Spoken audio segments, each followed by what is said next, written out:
El sonido de las copas de cristal chocando era como cuchilladas en el silencio que había dentro de mi cabeza. Desde la puerta del salón principal del Hotel Ritz, viéndolo todo como si fuera una película en cámara lenta, respiré hondo. El vestido negro de Givenchy que llevaba, el que Alejandro dijo que me hacía parecer una viuda en un funeral, ahora era mi armadura. Que se joda, pensé, mientras mis tacones de Louboutin clavaban cada paso en la moqueta roja como si fueran estacas. Señora Castelar, ¿su invitación? Un joven con smoking me bloqueó el paso. Le miré directamente a los ojos. Mi marido organizó esta gala. Cariño, o me dejas pasar, o llamo a tu jefe y le digo que el hijo de la duquesa de Alba se está colando en la barra abierta otra vez. El chico palideció y se apartó. La música de cuerda sonaba demasiado dulce para la amargura que llevaba dentro. Reconocí caras. El ministro de Economía, la presentadora de televisión, el presidente del Banco Santander. Todos ellos sonrieron y saludaron cuando Alejandro y yo éramos la pareja perfecta. Ahora miraban hacia el frente del salón, donde él estaba, y entonces lo vi, Alejandro, mi marido durante 11 años, con su traje Armani hecho a medida, sonreía mientras sostenía del brazo a Lucía Soto. Lucía, 25 años, pelo negro azabache, vestido rojo de Valentino que reconocí al instante, mi vestido, el que había desaparecido de mi armador la semana pasada. Pensé que lo había mandado a la limpieza. Había dicho Alejandro con esa sonrisa que antes me hacía derretir y ahora solo me daba ganas de vomitar. Avancé entre la multitud. Nadie me vio llegar. Eran demasiado pendientes de la pareja de la pista. Y por supuesto, decía Alejandro con esa voz profunda que solía susurrarme cosas bonitas en la oscuridad, Lucía ha sido fundamental en la nueva adquisición de la empresa. Es increíble tener a alguien tan comprometido con el proyecto. Un susurro recorrió la multitud. Comprometida. ¡Qué palabra más curiosa! Lucía se sonrojó, fingiendo modestia. Alejandro exagera. Solo hago mi trabajo. Y lo haces extraordinariamente bien. Él respondió, apretándole la mano. Fue entonces cuando una mujer mayor, la esposa del presidente de una constructora, preguntó lo que todos pensaban. Alejandro. ¿Y Rosalía? Pensé que vendría esta noche. La sonrisa de mi marido se desvaneció ligeramente. Un profesional. Hasta el final. María. Querida, Rosalía, hizo una pausa teatral, bajando la mirada como si estuviera compartiendo un dolor íntimo. Rosalía no está bien. Los médicos dicen que necesita descanso. Está en casa, bajo cuidados. ¿Otra vez? Preguntó alguien más. Pobrecilla. Tantos problemas psicológicos. Es una cruz que llevo con amor, suspiró Alejandro. Pero la vida sigue, ¿no? Y el trabajo de la fundación es demasiado importante. Por suerte, Lucía ha podido acompañarme esta noche. Lucía asintió, poniendo una mano compasiva en el brazo de Alejandro. Es tan triste, la he visitado algunas veces, pero, ya sabéis cómo son estas enfermedades. A veces ni me reconoce. Sentí como la rabia hervía en mis venas. Enfermedad, problemas psicológicos. No me reconoce, mentiras, todas putas mentiras. Fue entonces cuando mi hijo, mi Marco de 10 años, se soltó de la mano de la niñera que Alejandro había contratado para vigilarlo durante la gala. Corrió hacia el centro de la sala, con su pequeño smoking y la corbata torcida. Mamá, el salón entero giró para mirarlo. Luego, siguiendo su mirada, me vieron a mí. El silencio fue absoluto, ni siquiera los violines siguieron tocando. Alejandro palideció. Lucía soltó su brazo como si le hubiera quemado. Mamá, ¿estás bien? Marco me abrazó fuerte, enterrando su cara en mi vestido. Dijiste que vendrías a buscarme. Ya estoy aquí, cielo, susurré, acariciando su pelo. Ya estoy aquí. Alejandro recuperó la compostura rápido, demasiado rápido. Rosalía, cariño, ¿qué haces aquí? Deberías estar en casa descansando. Se acercó, poniendo su mano en mi hombro con una pose de marido preocupado. Ven, te acompaño a casa. ¿No estás bien? Le quité la mano de encima. Estoy perfectamente, Alejandro. Mejor de lo que he estado en meses. De hecho, murmullos recorrieron la sala. Alejandro forzó una risa incómoda. Ya veo que has dejado la medicación otra vez. Ven, no hagas una escena. ¿Una escena? Pegué un paso hacia adelante, poniéndome a su altura. Tú llegas a mi gala, a la que yo organicé durante 6 meses, con tu amante vestida con mi ropa, y dices que estoy haciendo una escena. Lucía intervino, con voz dulce y condescendiente. Rosalía, por favor. Estás confundiendo las cosas. Alejandro solo me invitó como representante de la empresa. Sabes que estos eventos son importantes para los negocios. Ah, ¿los negocios? Asentí lentamente. ¿Los negocios incluyen que se quede en nuestro apartamento de la Costa del Sol la semana pasada, o que le pagues el alquiler de su nuevo piso en el barrio de Salamanca? Alejandro me agarró del brazo, con fuerza. Basta ya, te vas a casa ahora mismo. Suéltame, Rosalía, te he dicho que me sueltes. Fue entonces cuando Marco, mi valiente niño de 10 años, se interpuso entre nosotros. Déjala en paz, papá, deja a mi mamá en paz. La multitud contenía la respiraza. Alejandro miró a nuestro hijo con una mezcla de sorpresa y furia. Marco, esto no es asunto tuyo. La niñera te llevará a casa. No, no quiero ir contigo. Eres malo con mamá. Yo te vi cuando le echaste cosas en el zumo. El silencio que siguió fue tan espeso que podía cortarse con cuchillo. Marco, cariño, no sabes lo que dices, comenzó Alejandro, pero su voz temblaba. Sí que lo sé, insistió Marco, aferrándose a mi mano. Y también sé que rompiste las pastillas de mamá, dijiste que así estaría más tranquila. Lucía intentó sonreír, pero le temblaban los labios. Los niños a veces fantasean. ¿Fantasean con ver a su padre en la cama con otra mujer? Pregunté en voz baja, pero lo suficientemente alto para que los de las primeras filas lo oyeran, porque eso también lo vio Alejandro. La mañana que dijiste que tenías una reunión temprano, Marco se despertó con pesadillas y fue a buscarte. ¿Te acuerdas? La máscara de Alejandro se resquebrajó. Vi el pánico en sus ojos, ese pánico que conocía también porque lo había visto en el espejo durante demasiados meses. Estás enferma, Rosalía, dijo, pero su voz ya no tenía la convicción de antes. Necesitas ayuda. Tienes razón. Asentí. Necesito ayuda. Ayuda para entender por qué mi marido lleva 6 meses envenenándome lentamente. Ayuda para explicarle a mi hijo por qué su padre prefiere a una zorra 30 años más joven que su madre. Ayuda para...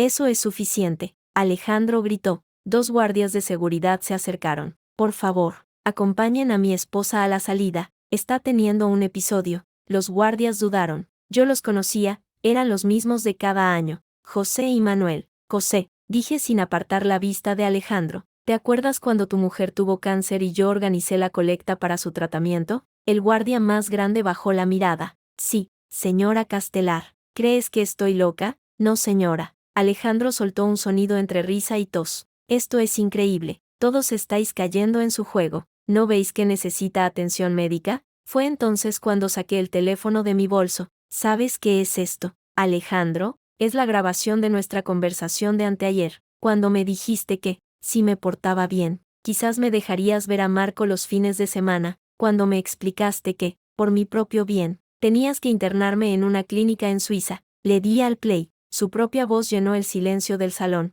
Rosalía, sé razonable. No estás bien. Marco lo nota. Yo lo noto. Todos lo notan. Un tiempo en la clínica te hará bien. Te desintoxicarás. Descansarás. ¿Desintoxicarme de qué? Alejandro, no tomo drogas. Las medicinas que te recetó el doctor, pero las dejas. Y luego tienes esos episodios. Los únicos episodios que tengo son cuando despierto y no recuerdo haberme ido a dormir. Cuando encuentro frascos de pastillas que no reconozco en mi mesilla. Eso es parte de la enfermedad. Cariño, créeme, duele más a mí que a ti. Apagué la grabación. El salón estaba en silencio absoluto. ¿Quieres oír más? Pregunté. ¿Quieres que escuchen cuando admites que firmaste los papeles del poder notarial mientras yo descansaba? ¿O cuando le dijiste a tu abogado que, una vez en Suiza, sería fácil declararme incapaz? Alejandro parecía haberse reducido. Lucía dio un paso atrás, alejándose de él como si tuviera la peste. Todo esto, comenzó, pero ya no tenía argumentos. ¿Sabes cuándo me di cuenta, Alejandro? Bajé la voz a un susurro que todos intentaban captar. Cuando Marco me preguntó por qué siempre tenía sueño, cuando me despertaba y no recordaba haberme acostado, cuando encontré el informe médico que decía que tenía altos niveles de benzodiazepinas en sangre, y el médico dijo que tú le habías dicho que era yo quien se automedicaba. Marco me apretó la mano. Mamá, vámonos de aquí, no quiero verlo más. Todavía no, cielo. Miré a la multitud, a esos mismos amigos y socios que me habían sonreído durante años. Todos vosotros pensabais que era la pobre Rosalía, la esposa inestable, la que no podía con la presión, pues os equivocabasteis. Alejandro encontró un último resto de dignidad. Vete, Rosalía, vete ahora y quizás no te denuncie por difamación. Denúnciame, dije, y por primera vez en meses, sentí una sonrisa real en mis labios. De hecho, hazlo, porque entonces tendré que presentar en el juzgado los informes toxicológicos.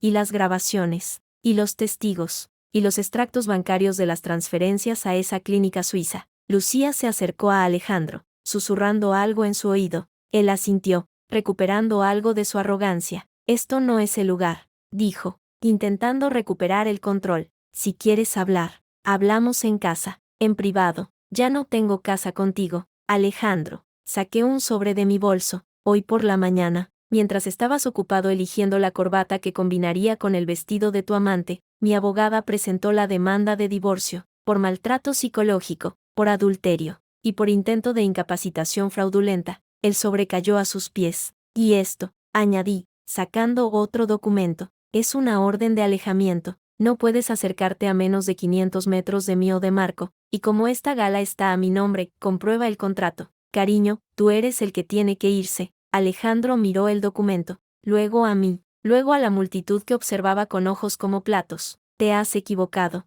Rosalía, dijo, pero su voz era apenas un susurro. No sabes con quién te estás metiendo. Al contrario, me acerqué, lo bastante cerca para que solo él pudiera oírme. Sé exactamente con quién me estoy metiendo. Con un hombre mediocre que necesita drogar a su mujer para robarle su herencia. Con un hombre tan patético que se acuesta con su empleada porque nadie más lo aguantaría. Con un hombre que, cuando termine esto, no tendrá ni la empresa, ni el dinero, ni el apellido. Le di la espalda, tomé a Marco de la mano, y comencé a caminar hacia la salida. La multitud se abrió como el mar rojo. Esto no se va a quedar así, Rosalía, gritó Alejandro detrás de mí. Vas a pagar por esto. Me detuve, volví la cabeza solo lo justo. No, Alejandro, el que va a pagar eres tú, hasta el último céntimo. Salimos al fresco de la noche madrileña. Marco me miró, sus grandes ojos llenos de lágrimas que no había derramado dentro. ¿Y ahora qué, mamá? Respiré hondo, el aire limpio después del ambiente cargado del Riz. Ahora, cariño,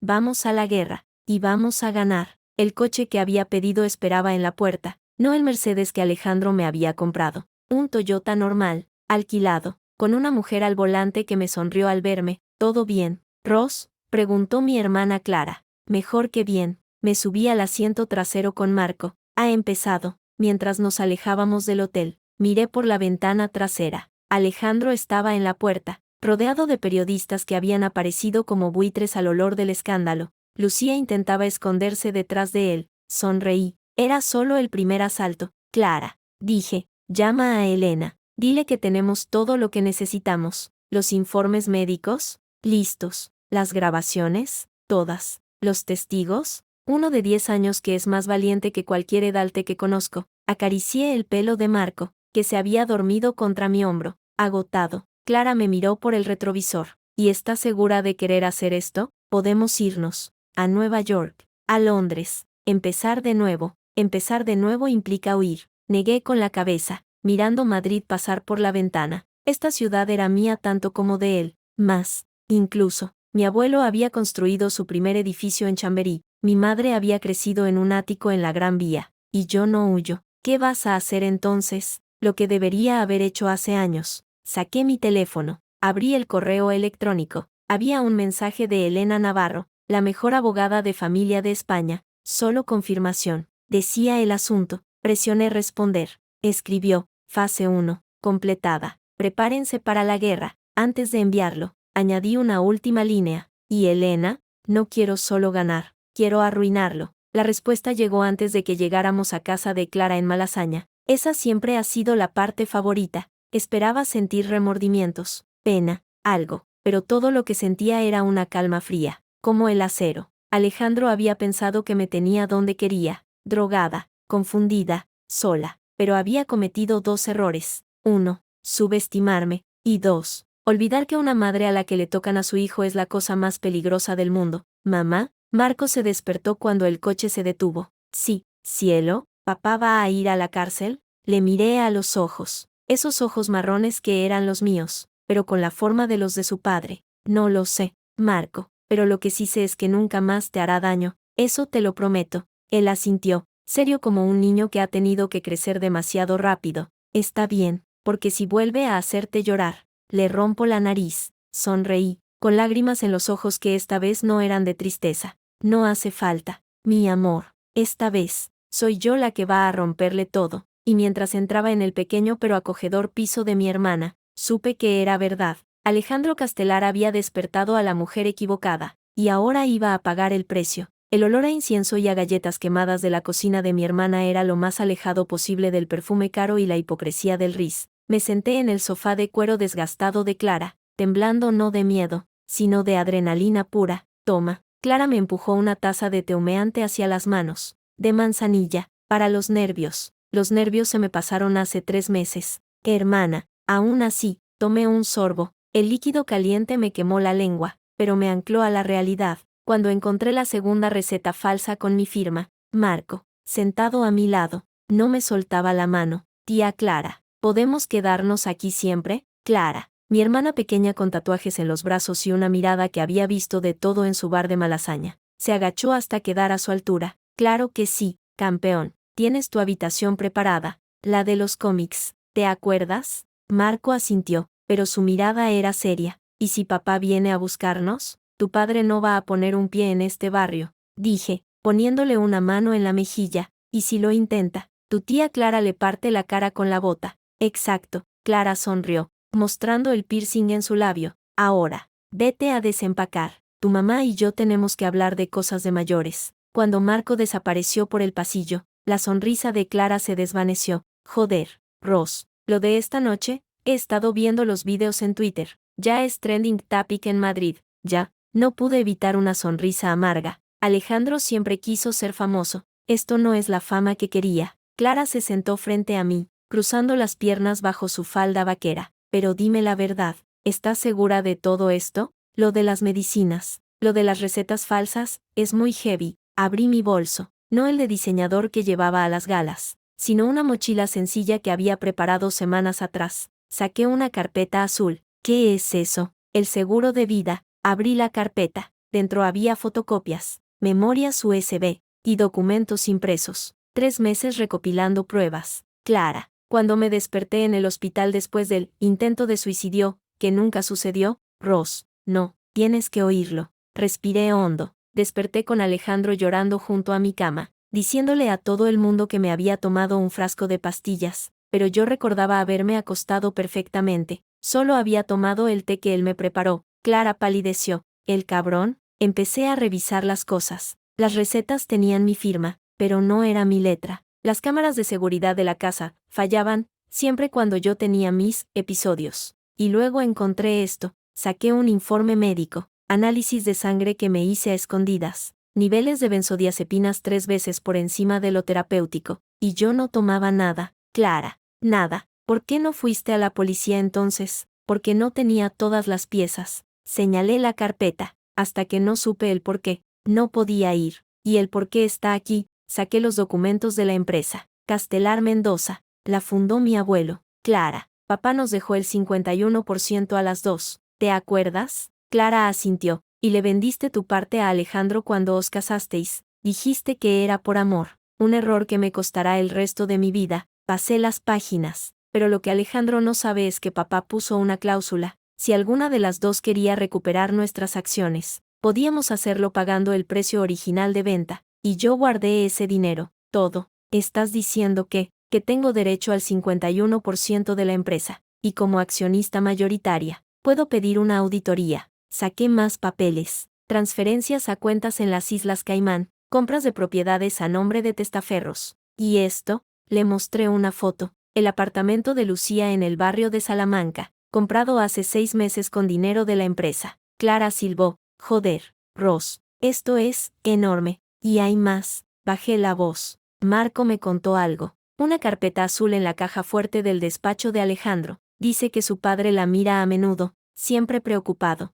¿Y qué tiene esa carpeta? No lo sé, pero esta noche, mientras Alejandro estaba en la gala, fui a la casa. Vi la mirada de sorpresa de Clara. Sí, arriesgado, pero tenía que hacerlo. Y la encontré. Saqué la carpeta azul real. Era más ligera de lo que esperaba. Y la abrí. Dentro no había documentos financieros. Eran fotos, fotografías viejas, desgastadas, de mi madre, de mi abuelo, y cartas, escritas a mano. ¿Qué es? Preguntó Clara, confundida. Palabras, susurré, tomando una de las cartas. De mi madre, escritas antes de morir. La leí en voz alta, con la voz quebrada. Querida Rosalía, si estás leyendo esto, es porque finalmente has abierto los ojos. Alejandro no es quien dice ser. Tu padre y yo, tenemos dudas, muchas dudas. Cuídate, cariño, y confía en tu instinto. Hostia puta, murmuró Clara. Mamá lo sabía. Sí, y papá también. Tomé otra carta. Esta es de papá, escrita cuando ya estaba enfermo. Respiré hondo antes de leer. Rosalía, mi niña, si lees esto, es que Alejandro ha hecho algo malo. He puesto medidas de seguridad. La empresa no puede venderse sin tu firma. Las propiedades están a nombre de un fideicomiso. Él no puede tocarlas. Y si algo me pasa, desconfía siempre. Las lágrimas me nublaron la visión. Lo sabían, Clara. Lo sabían y no pudieron decírmelo directamente porque yo estaba ciega. Estabas enamorada. Es lo mismo. Cerré la carpeta. Alejandro guardó esto todo este tiempo. ¿Por qué? ¿Como trofeo? ¿Como recordatorio de lo que había conseguido? El sonido de unos pasos nos hizo levantar la vista. Marco estaba en la puerta, en pijama, con los ojos muy abiertos. Mamá, ¿estás llorando? No, cielo. Solo, tengo algo en el ojo. Me sequé las lágrimas. ¿No puedes dormir? Marco se acercó, dudando. ¿Podemos llamar a la policía? Para que papá no venga. Clara y yo intercambiamos una mirada. Mañana, cielo. Mañana haremos muchas llamadas. Ahora, a la cama. Pero, Marco miró la carpeta azul. Esa es la carpeta de papá, la que esconde en la caja fuerte. Sí, ¿cómo sabías que estaba ahí? Porque una vez me pilló mirando. Marco se encogió, se enfadó mucho. Dijo que si volvía a tocarla, me castigaba sin videojuegos para siempre. Me acerqué a él, arrodillándome para quedar a su altura. Marco, esto es muy importante. ¿Viste que había dentro? Fotos, dijo inmediatamente, de la abuela. Y papá, a veces las miraba y lloraba, pero no como cuando la gente está triste, como cuando está enfadado. Clara me miró. ¿Enfadado? Yo no quiero que papá esté enfadado contigo, mamá. Marco empezó a llorar, finalmente liberando el miedo que había contenido toda la noche. Tiene una pistola. En el cajón de la mesita. La vi una vez cuando buscaba un lápiz.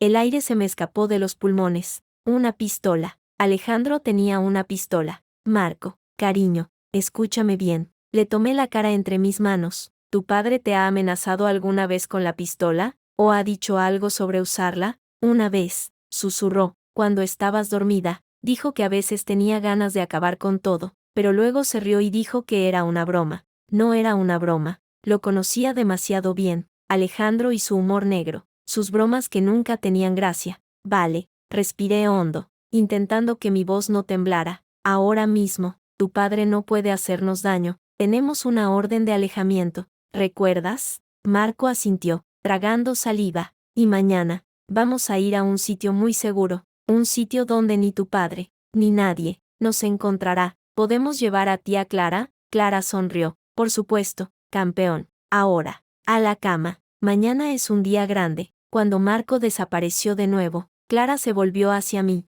pálida. Una puta pistola. Ross. Esto se ha ido a la mierda. Ya estaba en la mierda desde hace meses. Tomé mi teléfono. Pero tienes razón. Esto cambia las cosas. ¿A quién llamas? A la única persona que puede ayudarnos ahora. Marqué un número memorizado. Sonó 3 veces antes de que contestaran. Elena Navarro. Elena, soy Rosalía. Ross. La voz de mi abogada era profesional, pero noté el tono de preocupación. He visto las noticias. Has empezado con fuerza. Necesitamos movernos más rápido. Alejandro tiene un arma. Silencio al otro lado de la línea. Luego, ¿estás segura? Marco la vio, en el cajón de la mesita. Joder. Elena raramente maldecía. Vale, cambio de planes. No te quedes en casa de Clara. Ya lo sé. ¿Tienes el sitio seguro listo? Listo desde hace 2 semanas. Pensaba que era exagerar, pero parece que no. Oí el sonido de un teclado. Voy a enviarte una dirección.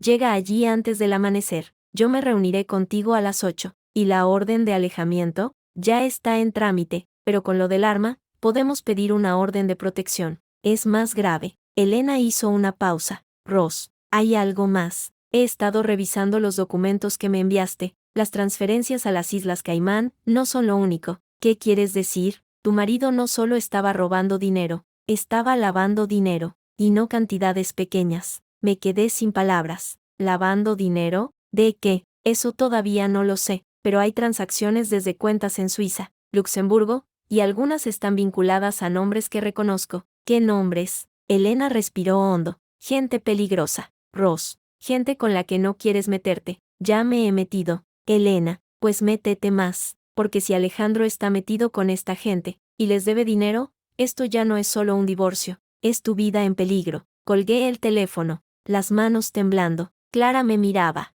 esperando una explicación. Tenemos que irnos. Ahora. ¿A dónde? A un sitio donde ni Alejandro ni sus nuevos amigos puedan encontrarnos. Me levanté, empezando a recoger los documentos. Despierta a Marco. Solo lo necesario. Vamos a tener que movernos rápido. Ross. Espera. Clara me agarró del brazo. ¿Qué está pasando? ¿De qué gente habla Elena? De la clase de gente a la que le debes dinero y no pagas. Metí la carpeta azul en la mochila, junto con todo lo demás. Alejandro no solo me estaba envenenando, Clara, estaba jugando a ser un gángster, y ahora que he destapado todo esto, tiene a gente peligrosa detrás. Exacto, me volví hacia ella. Y si me encuentro, te encontrarán a ti, y a Marco. Clara asintió, seria. Entonces nos vamos los tres. Pero, Ross, ¿y si vamos a la policía? Con todo lo que tienes. La policía tiene filtraciones, y Alejandro tiene amigos en sitios altos.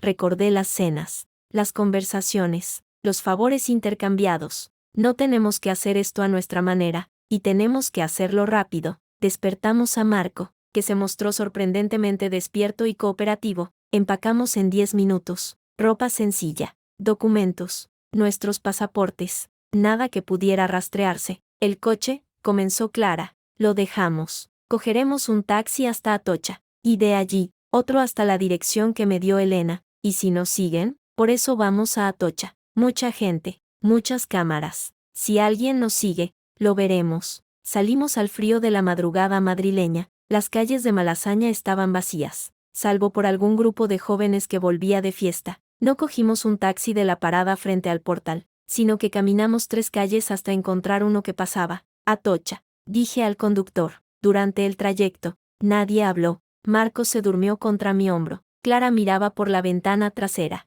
vigilando. En Atocha, bajamos y nos mezclamos con la multitud de viajeros madrugadores. Cogimos otro taxi, esta vez dando una dirección falsa primero, cambiando a medio camino. Paranoia, murmuró Clara. Precaución, corregí. Finalmente llegamos a un edificio discreto en un barrio residencial de las afueras. Nada llamativo, nada que destacara. Pagamos al conductor y subimos al 4º piso. La puerta se abrió antes de que llamáramos. Elena estaba al otro lado, con vaqueros y una sudadera, sin rastro de sus trajes caros de abogada. Pasa, rápido. El piso era pequeño, amueblado de manera funcional, pero tenía cámaras de seguridad, pantallas, y equipos que no parecían de uso doméstico. ¿Qué es este lugar?, pregunté, dejando mi mochila. Un piso seguro. Pertenece a un contacto. Elena no dio más explicaciones. Aquí estáis a salvo, por ahora. Marco, medio dormido, preguntó, ¿hay un baño?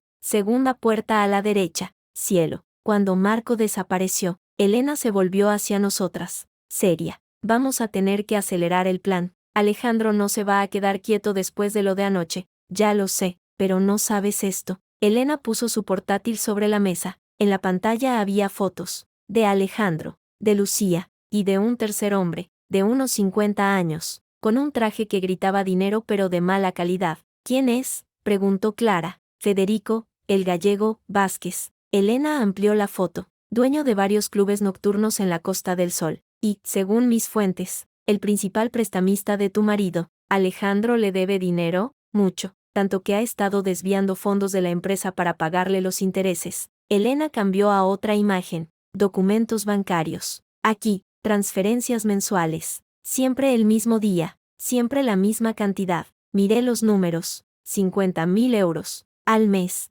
Dios mío, susurré. ¿Desde cuándo? 18 meses. Elena me miró. Cuando empezaste a sentirte mal, Ross. Hice cálculos mentales. Hace 18 meses. Más o menos. Exacto. Elena cerró el portátil. No fue casualidad. Alejandro te drogaba para que no vieras lo que estaba pasando con el dinero, para que firmaras lo que él quisiera. Clara se dejó caer en una silla. Esto es, joder, esto es de película. La vida real suele serlo, dijo Elena secamente, pero aquí viene la parte buena. Si Alejandro debe dinero a un tipo como el gallego, y no puede pagar, el gallego irá a por él. Terminé yo. Exacto, y eso nos da ventaja. Elena sonrió, pero no era una sonrisa agradable. Era la sonrisa de una depredadora que huele sangre, porque podemos hacerle una oferta a el gallego. Le damos información sobre dónde encontrar a Alejandro, sobre sus cuentas ocultas, a cambio de que nos deje a nosotras en paz. ¿Y funcionará? Con estos tipos.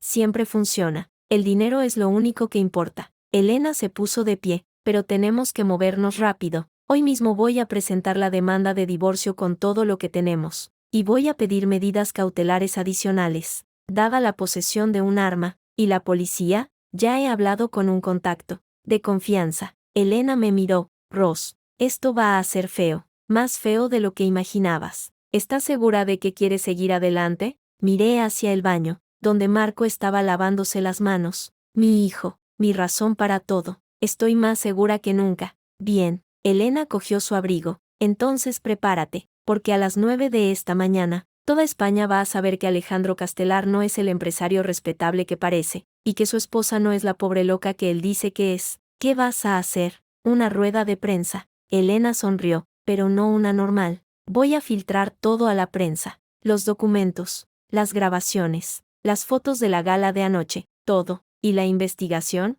Irá en paralelo, pero la opinión pública es importante. Ross, si la gente cree que eres una víctima, será más fácil. Y después de lo de anoche, abrió la puerta. Quedaos aquí, no salgáis bajo ningún concepto. Yo os traeré comida y lo que necesitéis. Y si Alejandro nos encuentra, este piso está a nombre de una fundación fantasma. No puede encontrarlo. Elena hizo una pausa. A menos que alguien le diga dónde estáis. Clara y yo intercambiamos miradas. No le diremos a nadie, ni a vuestra madre, ni a vuestro mejor amigo, ni al cura de la parroquia. Elena era implacable. A nadie. ¿Entendido? Así será. Cuando Elena se fue, me senté en el sofá, exhausta. Clara se sentó a mi lado. ¿Crees que podemos con esto, Ross? Tenemos que poder. Miré a Marco, que salía del baño, con la cara lavada y los ojos soñolientos. Por él. Vale. Clara asintió. Entonces peleamos. Hasta el final.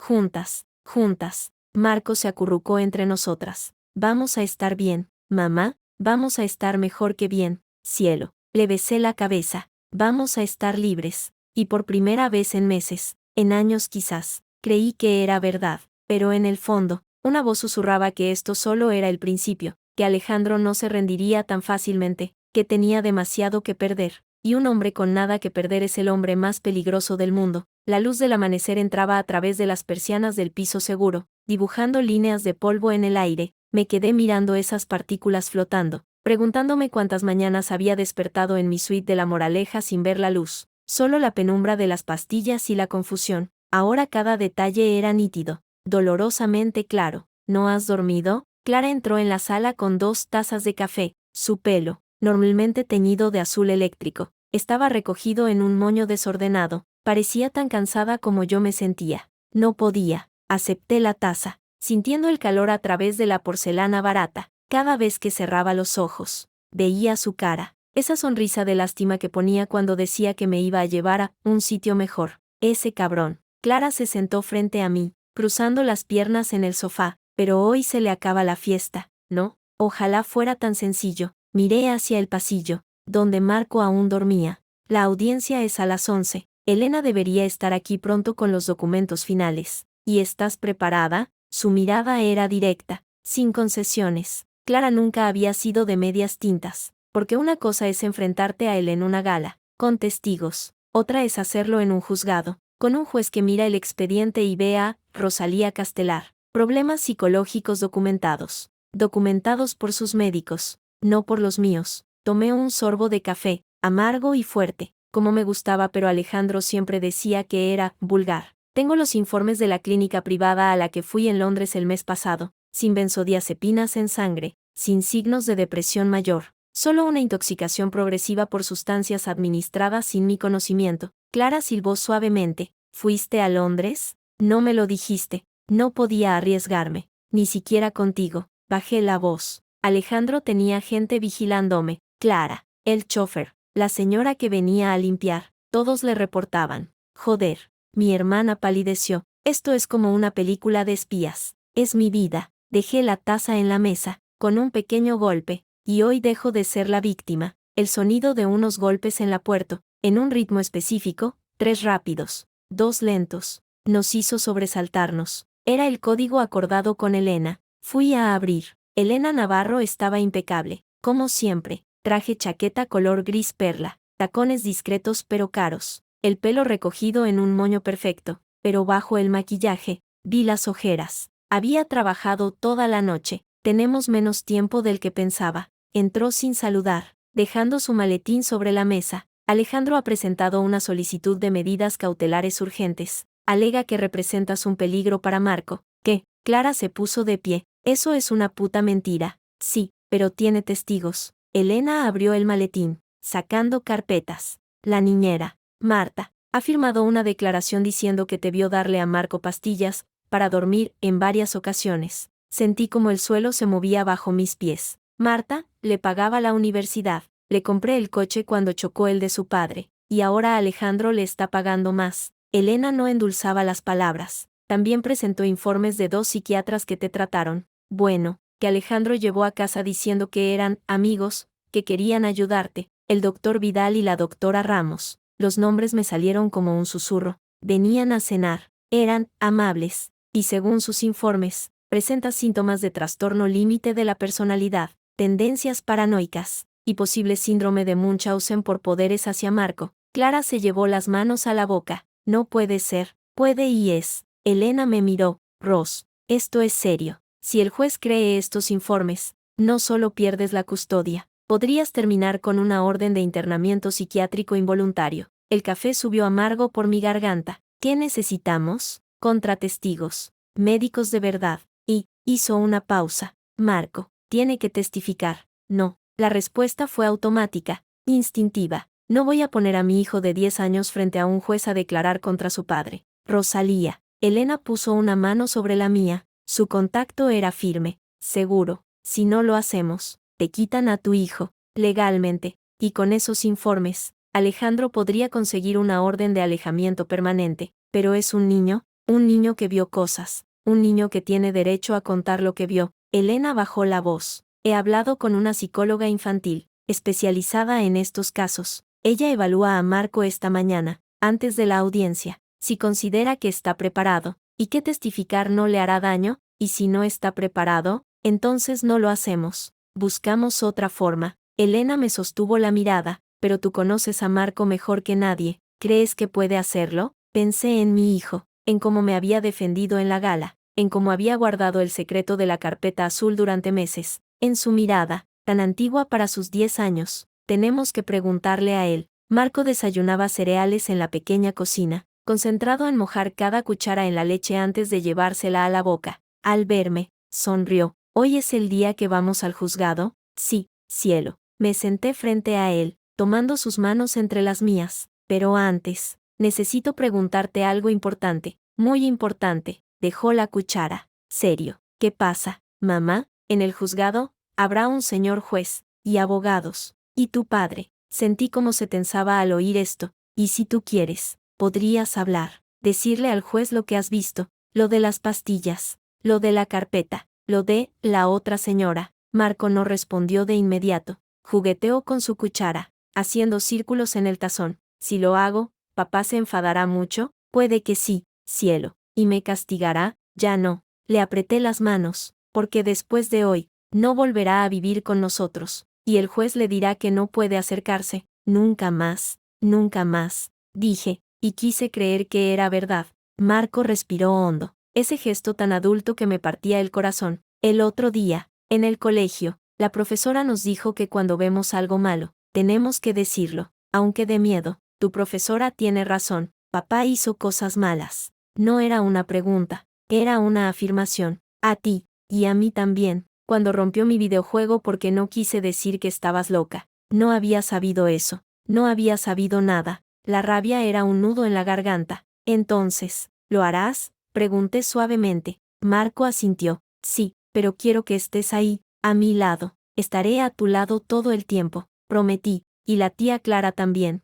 y Elena, que es muy lista y no dejará que nadie te haga daño. Vale, tomó otro bocado de cereales, como si acabáramos de decidir qué película ver. No si declararía contra su padre en un juzgado. ¿Puedo acabar el desayuno? No quiero tener hambre allí. Sonreí, con lágrimas en los ojos. Claro que sí, campeón. El juzgado de primera instancia número 42 de Madrid, en la Plaza de Castilla. Era exactamente como lo recordaba de mi época de abogada. Mármol frío, olores a desinfectante y ansiedad. Gente sentada en bancos de madera con miradas vacías. Pero esta vez no era la abogada, era la demandante, la esposa, la loca. Respira, murmuró Elena a mi lado. Llevaba su mejor traje, el negro, el que ella llamaba el uniforme de batalla. Recuerda, mira al juez, no a Alejandro. Contesta solo lo que te pregunten. Y si no sabes algo, di, no lo recuerdo, nunca, no lo sé, porque, no lo sé, implica que podría saberlo.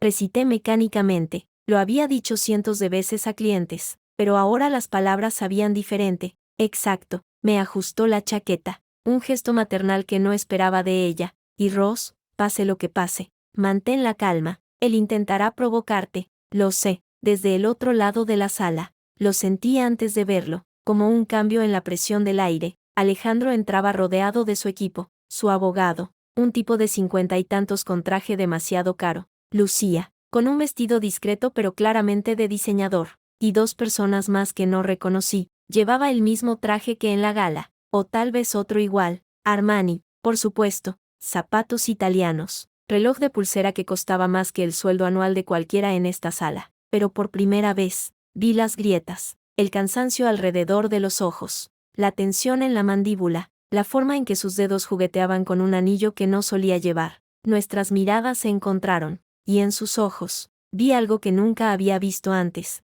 miedo, puro, sin disimular, miedo. Sonreí, solo un poco, no la sonrisa amplia y falsa de las galas, una sonrisa pequeña, solo para él, una que decía, lo sé todo. Miró hacia otro lado. Primero, se abre la sesión, todos puestos en pie. El juez era un hombre mayor, de pelo canoso y gafas de lectura que se balanceaban en la punta de su nariz. Parecía más interesado en los documentos que en las personas en la sala. Perfecto. Los jueces emocionales eran impredecibles. Los aburridos, que seguían el procedimiento, eran mejores. Señoría, comenzó el abogado de Alejandro, un tal señor Montes, con una voz suntuosa que me recordó a caramelos pegajosos. Presentamos hoy una solicitud de medidas cautelares urgentes, basadas en el evidente riesgo que la demandante representa para el menor Marco Castelar Mendoza. Proceda. Montes se levantó, acariciándose la corbata. Señoría, tenemos testigos.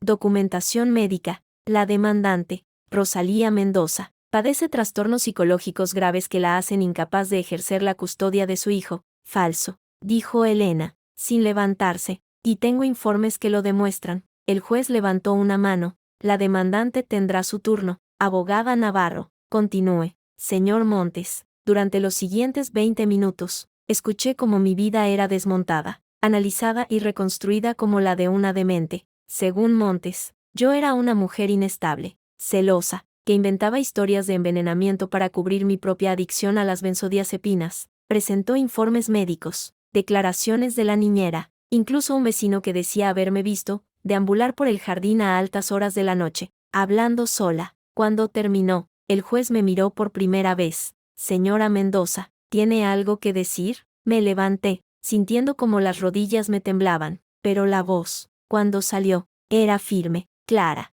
Señoría, todo lo que ha dicho el señor Montes es mentira, una elaborada mentira construida por mi marido para quedarse con mi hijo, con mi dinero, y con mi vida. Alejandro hizo un movimiento, pero su abogado le puso una mano en el brazo. ¿Tiene pruebas de tales afirmaciones?, preguntó el juez, sin alterarse. Todas, señoría. Elena se levantó ahora. Presentamos, en primer lugar, informes toxicológicos de la Clínica Londres, que demuestran que mi cliente no tiene rastros de benzodiazepinas en sangre, ni nunca ha mostrado adicción a sustancia alguna. Informes pagados por la demandante, interrumpió Montes, como los suyos, pagados por el demandante, replicó Elena, pero los nuestros tienen algo que los suyos no: veracidad, y para demostrarlo, presentamos grabaciones. Un murmullo recorrió la sala. El juez frunció el ceño. Grabaciones obtenidas de forma ilegal no son admisibles. No son ilegales, señoría. Fueron obtenidas por el menor Marco Castelar Mendoza, en defensa propia y de su madre, ante el maltrato psicológico continuado de su padre. El silencio fue absoluto. Hasta Montes pareció sorprendido. ¿El niño grabó a su padre?,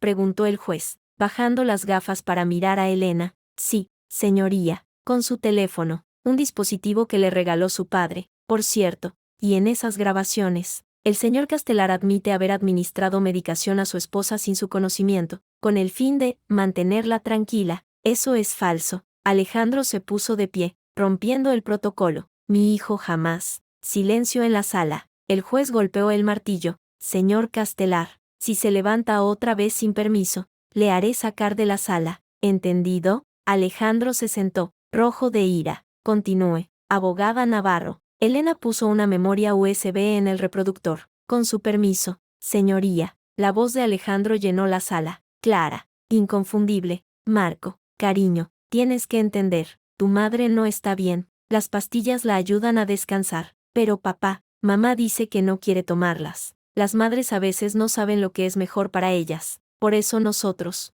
los hombres de la casa, tenemos que cuidarla. ¿Vas a ayudarme? No sé. Mira, es fácil. Cuando le lleves el desayuno a la cama, le echas esto en el zumo, solo un poquito, para que descanse. ¿Y no le hará daño? Claro que no. Es como una vitamina, para que esté tranquila. Elena detuvo la grabación. En la sala, solo se oía la respiración de alguien, entrecortada. La mía. Esta grabación, continuó Elena, con voz tranquila pero firme, fue hecha hace 3 meses, el mismo día que mi cliente fue ingresada en urgencias por una sobredosis de benzodiazepinas que, según su marido, ella misma se administró. El juez miró a Alejandro. ¿Qué dice a esto, señor Castelar? Alejandro se aclaró la garganta. Señoría, esa grabación está sacada de contexto. ¿Yo solo? ¿Solo qué, señor Castelar? El juez inclinó la cabeza. ¿Solo le estaba enseñando a su hijo de 10 años cómo medicar a su madre sin su consentimiento?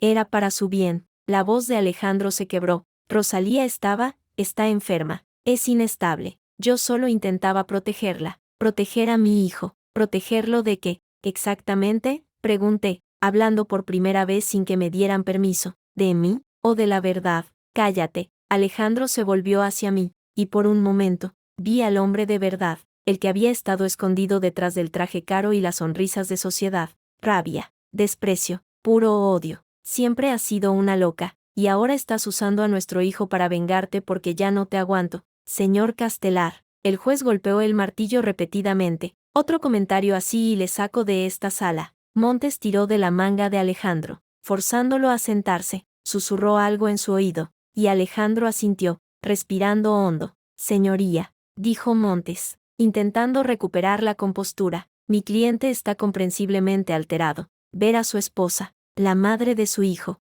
usar al niño de esta forma. No termine esa frase, señor Montes. El juez levantó una mano. Tengo la grabación, tengo los informes médicos contradictorios. Lo que no tengo es al niño aquí. Con su permiso, señoría, dijo Elena. El menor Marco Castelar Mendoza está fuera, acompañado de una psicóloga infantil. Si el tribunal lo considera pertinente, está dispuesto a declarar. El juez miró sus papeles, luego a mí, luego a Alejandro. ¿Cuántos años tiene el niño? 10, señoría. 10 años. El juez suspiró. No me gusta poner a niños a testificar contra sus padres, pero en este caso, dada la gravedad de las acusaciones, miró a Alejandro. Señor Castelar, como padre, ¿tiene alguna objeción a que su hijo declare? Alejandro pareció luchar consigo mismo. Sabía que decir que sí lo haría parecer culpable, pero decir que no, no señoría, dijo finalmente, con voz ronca, pero pido que se tenga en cuenta su edad,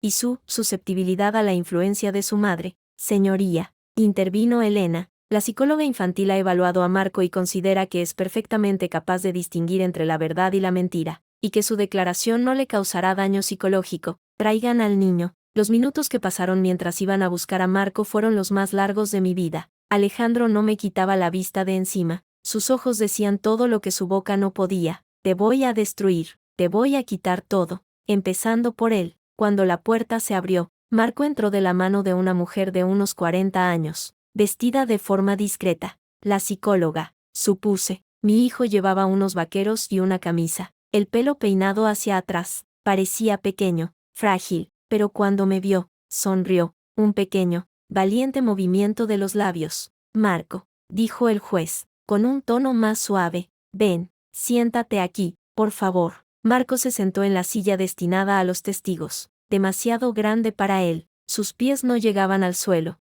Marco, ¿sabes por qué estás aquí? Sí, señor. Su voz era clara, aunque un poco temblorosa. Para decir la verdad. Eso es. El juez asintió. ¿Y sabes qué significa decir la verdad? Decir lo que pasó, no mentir. Muy bien. El juez se inclinó hacia adelante. Ahora, voy a hacerte algunas preguntas. Es muy importante que contestes solo lo que sabes. ¿De acuerdo? Sí, señor. Vale. Primera pregunta. ¿Vives con tu mamá y tu papá? Antes sí, ahora solo con mamá. ¿Y por qué no vives con tu papá? Marco miró a Alejandro. Luego a mí, porque papá hacía llorar a mamá. Alejandro hizo un movimiento, pero Montes le puso una mano en el brazo, como la hacía llorar. Marco, le decía cosas feas, que estaba loca, que nadie la quería, y le echaba cosas en la comida. ¿Qué tipo de cosas? Pastillas. Las trituraba y se las echaba al zumo. Yo lo vi. Marco tragó saliva.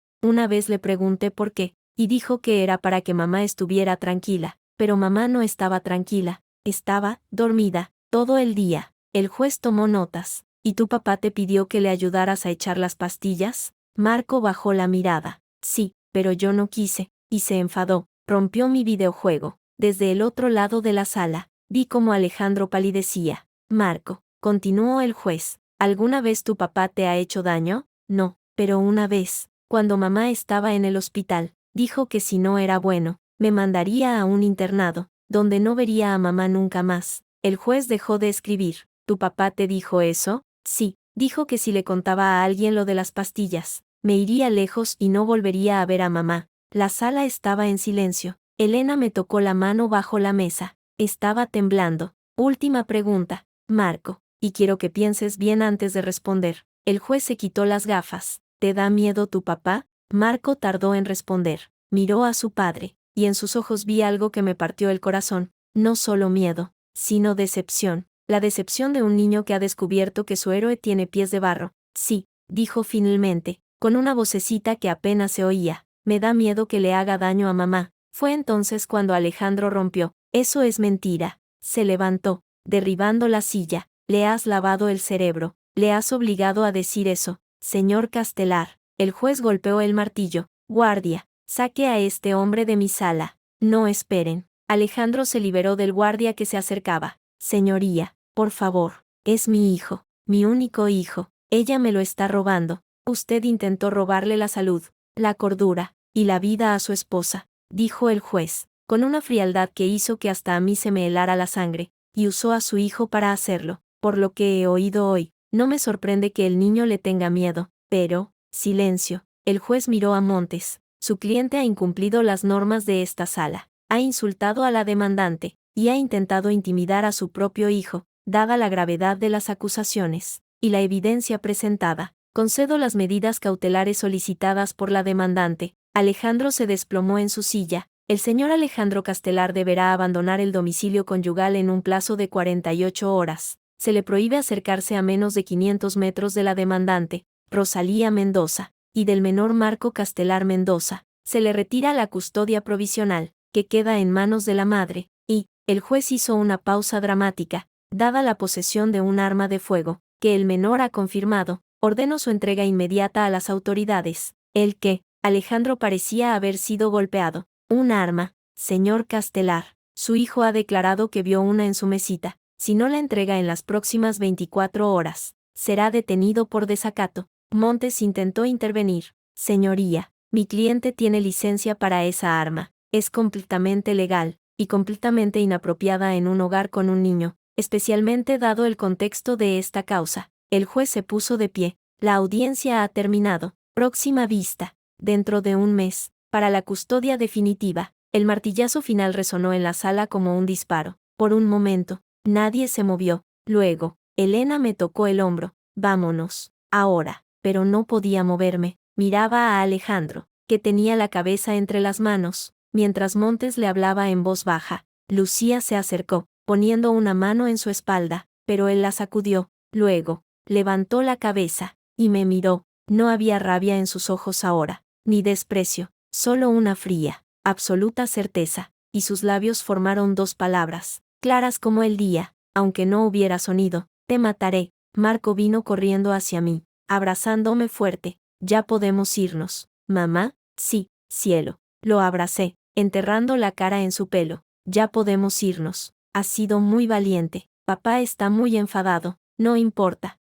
Lo tomé de la mano. Ya no puede hacernos daño. Pero mientras salíamos de la sala, las palabras de Alejandro resonaban en mi mente. Te mataré. No era una amenaza vacía. Lo conocía. Cuando un hombre como Alejandro perdía todo, no se rendía, se volvía peligroso. En el pasillo, Elena se volvió hacia mí. Has ganado la primera batalla, Ross. Pero esto no ha terminado. Lo sé. ¿Qué ha dicho? He visto sus labios moverse. Que me va a matar. Elena no pareció sorprenderse. Entonces tenemos que movernos más rápido. Presentar cargos criminales. Lo del envenenamiento, la manipulación del niño, ¿crees que será suficiente? No. Elena fue honesta, como siempre, pero es un comienzo, y mientras esté siendo investigado, no podrá acercarse. ¿Y si intenta algo? ¿Si contrata a alguien? Ya me estoy ocupando de eso. Elena bajó la voz. Tengo contactos, gente que puede vigilarlo, pero necesito que tú y Marco os vayáis de Madrid durante un tiempo. ¿A dónde? A un sitio donde no os encuentre, donde podáis estar seguros hasta que esto termine. Miré a Marco, que estaba hablando con la psicóloga, mostrándole algo en su teléfono. Mi hijo, mi vida, haré lo que sea necesario. Dije, lo que sea. Bien. Elena asintió, porque la guerra acaba de empezar, y Alejandro no va a rendirse tan fácilmente. Desde la puerta de la sala, sentí su mirada en mi espalda, como un cuchillo entre los hombros, pero no me volví, no esta vez. Había ganado la primera batalla, pero la guerra, como Elena decía, acababa de empezar, y en las guerras, siempre hay bajas. La rueda de prensa de Elena Navarro se convirtió en un fenómeno mediático antes incluso de comenzar. Cuando llegamos de vuelta al piso seguro después de la audiencia, ya estaba en todas las televisiones. El escándalo Castelar, de empresario respetable ha acusado de envenenar a su esposa. No deberías ver esto, dijo Clara, intentando cambiar de canal. Déjalo. Me senté frente a la pantalla, observando cómo Elena, impecable en su traje negro, se preparaba frente a una treintena de periodistas. Necesito verlo. En la pantalla, Elena ajustó el micrófono. Buenas tardes. Como abogada de Rosalía Mendoza, vengo a presentar pruebas de un caso que no es solo de violencia de género, sino de intento de homicidio por envenenamiento continuado. Un murmullo recorrió la sala de prensa. Las cámaras parpadearon como estrellas enfermizas. Presentamos hoy, continuó Elena, informes médicos que demuestran que mi cliente fue drogada sin su conocimiento durante 18 meses. Grabaciones en las que su marido, Alejandro Castelar, admite haber administrado esas sustancias, y documentación financiera que muestra desvío de fondos de la empresa familiar hacia cuentas en paraísos fiscales. Uno de los periodistas levantó la mano. ¿Tiene alguna prueba de que el señor Castelar intentara matar a su esposa? El envenenamiento continuado es intento de homicidio, replicó Elena, fría como el acero. Y sí, tenemos pruebas. Mi cliente fue ingresada en urgencias en 3 ocasiones con síntomas de sobredosis. En todas, su marido dijo que había sido un intento de suicidio. Los informes toxicológicos demuestran lo contrario. Otro periodista preguntó, ¿y la amante, Lucía Soto? ¿Qué papel juega en todo esto? Elena sonrió, una sonrisa que no llegaba a los ojos. La señorita Soto no solo es la amante, es beneficiaria de transferencias de la empresa Castelar Mendoza, apartamento en Salamanca, coche de lujo, gastos personales, todo pagado con dinero que, técnicamente, pertenecía a mi cliente. La puerta del piso se abrió y entró Elena, colgando el teléfono. En la televisión, su imagen continuaba hablando, pero en persona estaba aquí, con las mejillas ligeramente sonrojadas por la prisa. Se está armando un buen lío, dijo, dejando su bolso. Alejandro ha intentado convocar su propia rueda de prensa, pero ningún medio serio se ha presentado, solo algún tabloide. ¿Y Lucía? Pregunté, sin apartar la vista de la pantalla donde ahora mostraban fotos de ella y Alejandro en la Costa del Sol. Está escondida, pero no por mucho tiempo. Elena se sentó frente a mí. He recibido una llamada interesante, de ella, Clara, que estaba haciendo té en la cocina. Asomó la cabeza. Lucía te ha llamado. ¿Para qué? Para hacer un trato. Elena sacó su teléfono. Quiere testificar contra Alejandro, a cambio de inmunidad. Me reí. Un sonido seco y amargo. Ahora que se hunde el barco, la rata quiere salir. Exacto, pero su testimonio podría ser valioso. Elena me miró. Sabe cosas, Ross, cosas que ni siquiera nosotros sabemos. ¿Cómo qué? Como el nombre de los prestamistas a los que Alejandro debe dinero, las cuentas en Luxemburgo, y, hizo una pausa dramática, el motivo real por el que necesitaba incapacitarte. Marco, que estaba jugando con una consola en el rincón, levantó la cabeza. ¿Qué motivo? Tía Elena. Elena miró al niño, luego a mí. Quizás deberíamos hablar en privado. No, me puse de pie. Marco ha visto y oído cosas peores. Y es su vida también. Si hay algo más, tiene derecho a saberlo. Elena asintió, lentamente. De acuerdo. Según Lucía, Alejandro no solo quería tu dinero, quería la empresa completa. Y para eso, necesitaba que firmaras unos documentos. ¿Qué documentos? De venta, de todas tus acciones a su nombre. Elena sacó unas fotocopias de su maletín. Los tenía preparados desde hace meses, pero necesitaba tu firma. Y cuando te negabas, cuando preguntabas demasiado, te daba más pastillas. Tomé las fotocopias. Eran borrosas, pero reconocí el membreto de nuestro notario. Y al final, una firma que parecía la mía, pero torcida, temblorosa. Esta no es mi firma. No, pero es lo bastante parecida para pasar un examen superficial. Y con un certificado médico que dijera que estabas incapacitada. Elena no terminó la frase. No hacía falta. El muy hijo de puta, murmuró Clara. Perdón, Marco, ya lo había oído, tía, dijo Marco, sin levantar la vista de su consola. Papá dice palabrotas cuando se enfada. El dolor en mi pecho era físico, agudo, mi propio hijo, hablando de su padre como de un extraño peligroso. Y lo peor era que tenía razón. ¿Y qué quieres que haga? Pregunté a Elena. ¿Que hable con Lucía? Quiero que la escuches, que veas qué tiene que ofrecer. Elena me pasó su teléfono. La tengo esperando en el otro línea, grabando. Por supuesto, tomé el teléfono como si estuviera caliente. Hola, Rosalía. La voz de Lucía era irreconocible, sin el tono dulce y condescendiente de la gala. Ahora sonaba asustada, rota. Dios, Rosalía, lo siento mucho. No me llames para disculparte. Dime lo que sabes. Él me usó, me dijo que estabas enferma, que ibas a morir pronto, que, una pausa, un sollozo, que me quería, que íbamos a estar juntos cuando ya no estuvieras. Apreté el teléfono con tanta fuerza que me dolió la mano. ¿Y tú te lo creíste? Era convincente. Lloraba. Decía que eras una carga, que te quería pero que ya no podía más. Otro sollozo. Y me daba regalos. Muchos regalos.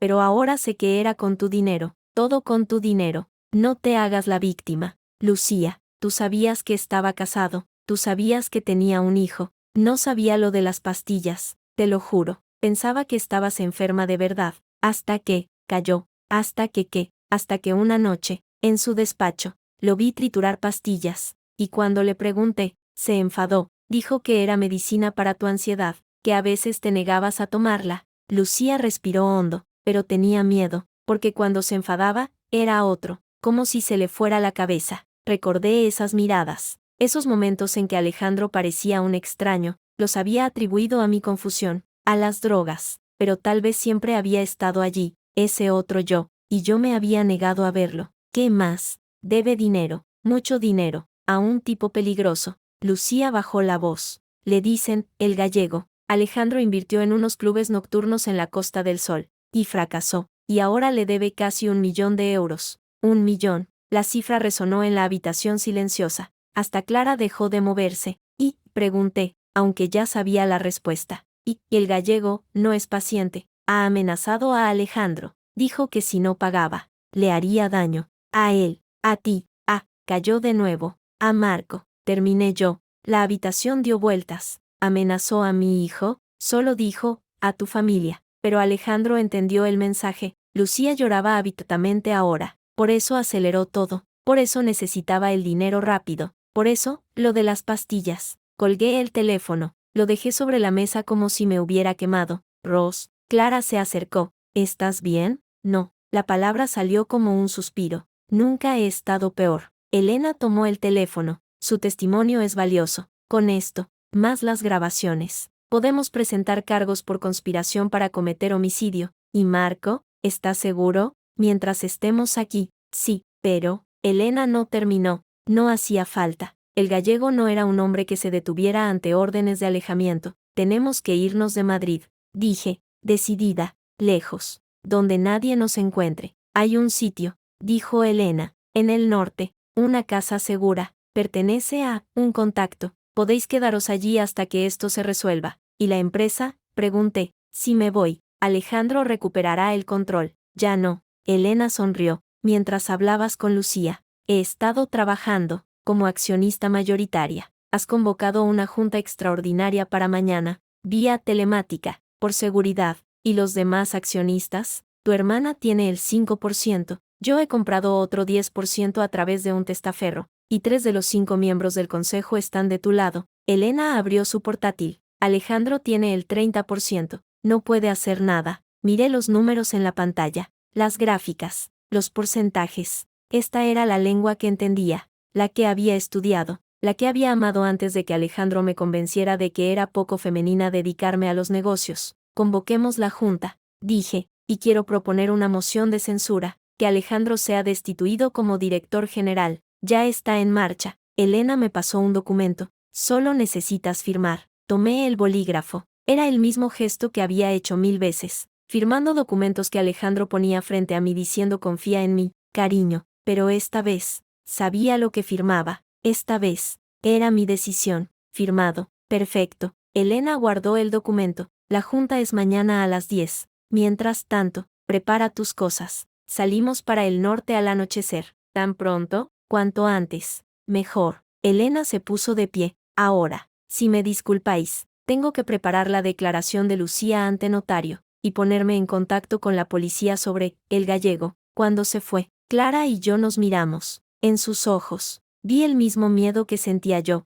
El norte, dijo, hace frío. Lleva jerseys. Sonreí. A pesar de todo, siempre práctica. Alguien tiene que serlo. Se acercó, abrazándome. Lo superaremos. Ros, juntas. Lo sé. Devuelvo el abrazo. Pero tengo miedo. Clara, yo también. Pero el miedo es bueno. Te mantiene alerta. Marco se acercó, dejando la consola. Nos vamos a ir de viaje, mamá. Sí, cielo. A las montañas. Te gustará. ¿Y el colegio? Te daré clases yo. ¿Y tu tía Clara? Le acaricié el pelo. Será una aventura. ¿Y papá? ¿Vendrá? No, cielo. Papá no sabe dónde vamos. Y no puede seguirnos. Marco asintió, pensativo. Me da pena. La declaración me sorprendió. ¿Te da pena? Sí, porque antes, cuando era pequeño, era divertido. Iba al parque conmigo. Me leía cuentos. Sus ojos se llenaron de lágrimas. ¿Por qué se ha vuelto malo, mamá? No tenía respuesta. O tenía demasiadas. La ambición, la codicia, el miedo a perderlo todo. O tal vez siempre había sido así, y yo me había negado a verlo. La gente a veces cambia, cielo. O a veces muestra quién es realmente. Yo no quiero cambiar. Quiero ser siempre como ahora. Le abracé fuerte. Y lo serás. Porque eres bueno, y valiente, y honesto, como tú. Las lágrimas llegaron entonces. Silenciosas. Inevitables. Sí, cielo. Como yo. La Junta Extraordinaria de Castelar Mendoza se celebró a las 10 en punto de la mañana siguiente, desde el portátil del piso seguro, con una conexión encriptada. Me conecté a la videollamada. En la pantalla aparecieron las caras de los 5 miembros del consejo. Don Ricardo, el más veterano, que había trabajado con mi abuelo. La señora Ortega, dura como el acero. Los señores Martínez, López y Jiménez, que siempre me habían tratado con una mezcla de condescendencia y respeto heredado. Rosalía. Don Ricardo fue el primero en hablar. Lamento mucho las circunstancias. Todos lo lamentamos, don Ricardo, pero estoy aquí para tratar asuntos de la empresa. Asuntos graves, dijo la señora Ortega. He visto las noticias. Los cargos contra Alejandro son ciertos. Interrumpí, y por eso convoqué esta junta, como accionista mayoritaria. Pido la destitución inmediata de Alejandro Castelar como director general. Un silencio incómodo. Martínez, siempre el más cercano a Alejandro, tosió. Rosalía, entiendo que haya tensiones personales, pero Alejandro ha dirigido esta empresa durante 10 años con buenos resultados, y durante los últimos 18 meses, ha estado desviando fondos a cuentas personales. Pulsé una tecla. compartiendo documentos en la pantalla, transferencias a las Islas Caimán, compras de propiedades a nombre de testaferros, y deudas con individuos de dudosa reputación. Los miembros del consejo miraban los documentos, sus caras cambiando a medida que leían. Esto es muy grave, murmuró López. Lo es, y por eso propongo que se nombre un director interino mientras se realiza una auditoría completa. Miré a cada uno a través de la cámara. Propongo a Elena Navarro, tu abogada. Martínez parecía escandalizado. Elena no solo es mi abogada, es licenciada en Derecho y Empresariales, con un máster en Dirección de Empresas, y durante los últimos 5 años, ha sido consultora de varias empresas del IBEX 35. Puse otro documento, su currículum, mientras lo revisaban. Continué. Además, como medida de transparencia, propongo que se invite a un auditor externo, Deloitte, por ejemplo, para revisar todas las cuentas de los últimos 5 años. Eso costará una fortuna, protestó Martínez. Menos de lo que Alejandro se ha llevado. Mi voz sonó más dura de lo que pretendía. Señores, esta empresa fue fundada por mi abuelo, crecida por mi padre, y no voy a permitir que un hombre que intentó matarme la destruya para pagar sus deudas de juego. La palabra juego cayó como una bomba, ni siquiera yo la había planeado decir, pero salió, y por las caras de ellos, supe que había acertado. ¿Deudas de juego?, preguntó Jiménez, pálido. En la Costa del Sol, clubes nocturnos, apuestas. Mentía, pero no completamente. El gallego y sus clubes, cerca estaba. Votemos, dijo don Ricardo, con voz cansada, a favor de la destitución de Alejandro Castelar como director general. 4 manos se alzaron. Solo Martínez se abstuvo. A favor del nombramiento de Elena Navarro como directora interina. 3 manos. Martínez y López en contra. A favor de la auditoría externa. 5 manos. Unánime. Queda aprobado. Don Ricardo me miró a través de la cámara. Rosalía, lamento mucho lo que estás pasando. Tu padre habría estado orgulloso de ti hoy. El elogio me dolió más que cualquier insulto. Gráfica. Don Ricardo, mantendré al consejo informado. Cuando terminó la llamada, me desplomé en la silla. Clara me pasó un vaso de agua. ¿Y bien? Destituido. Elena es la nueva directora. Y habrá auditoría. Joder. Clara sonrió. Le has jodido la vida bien jodida.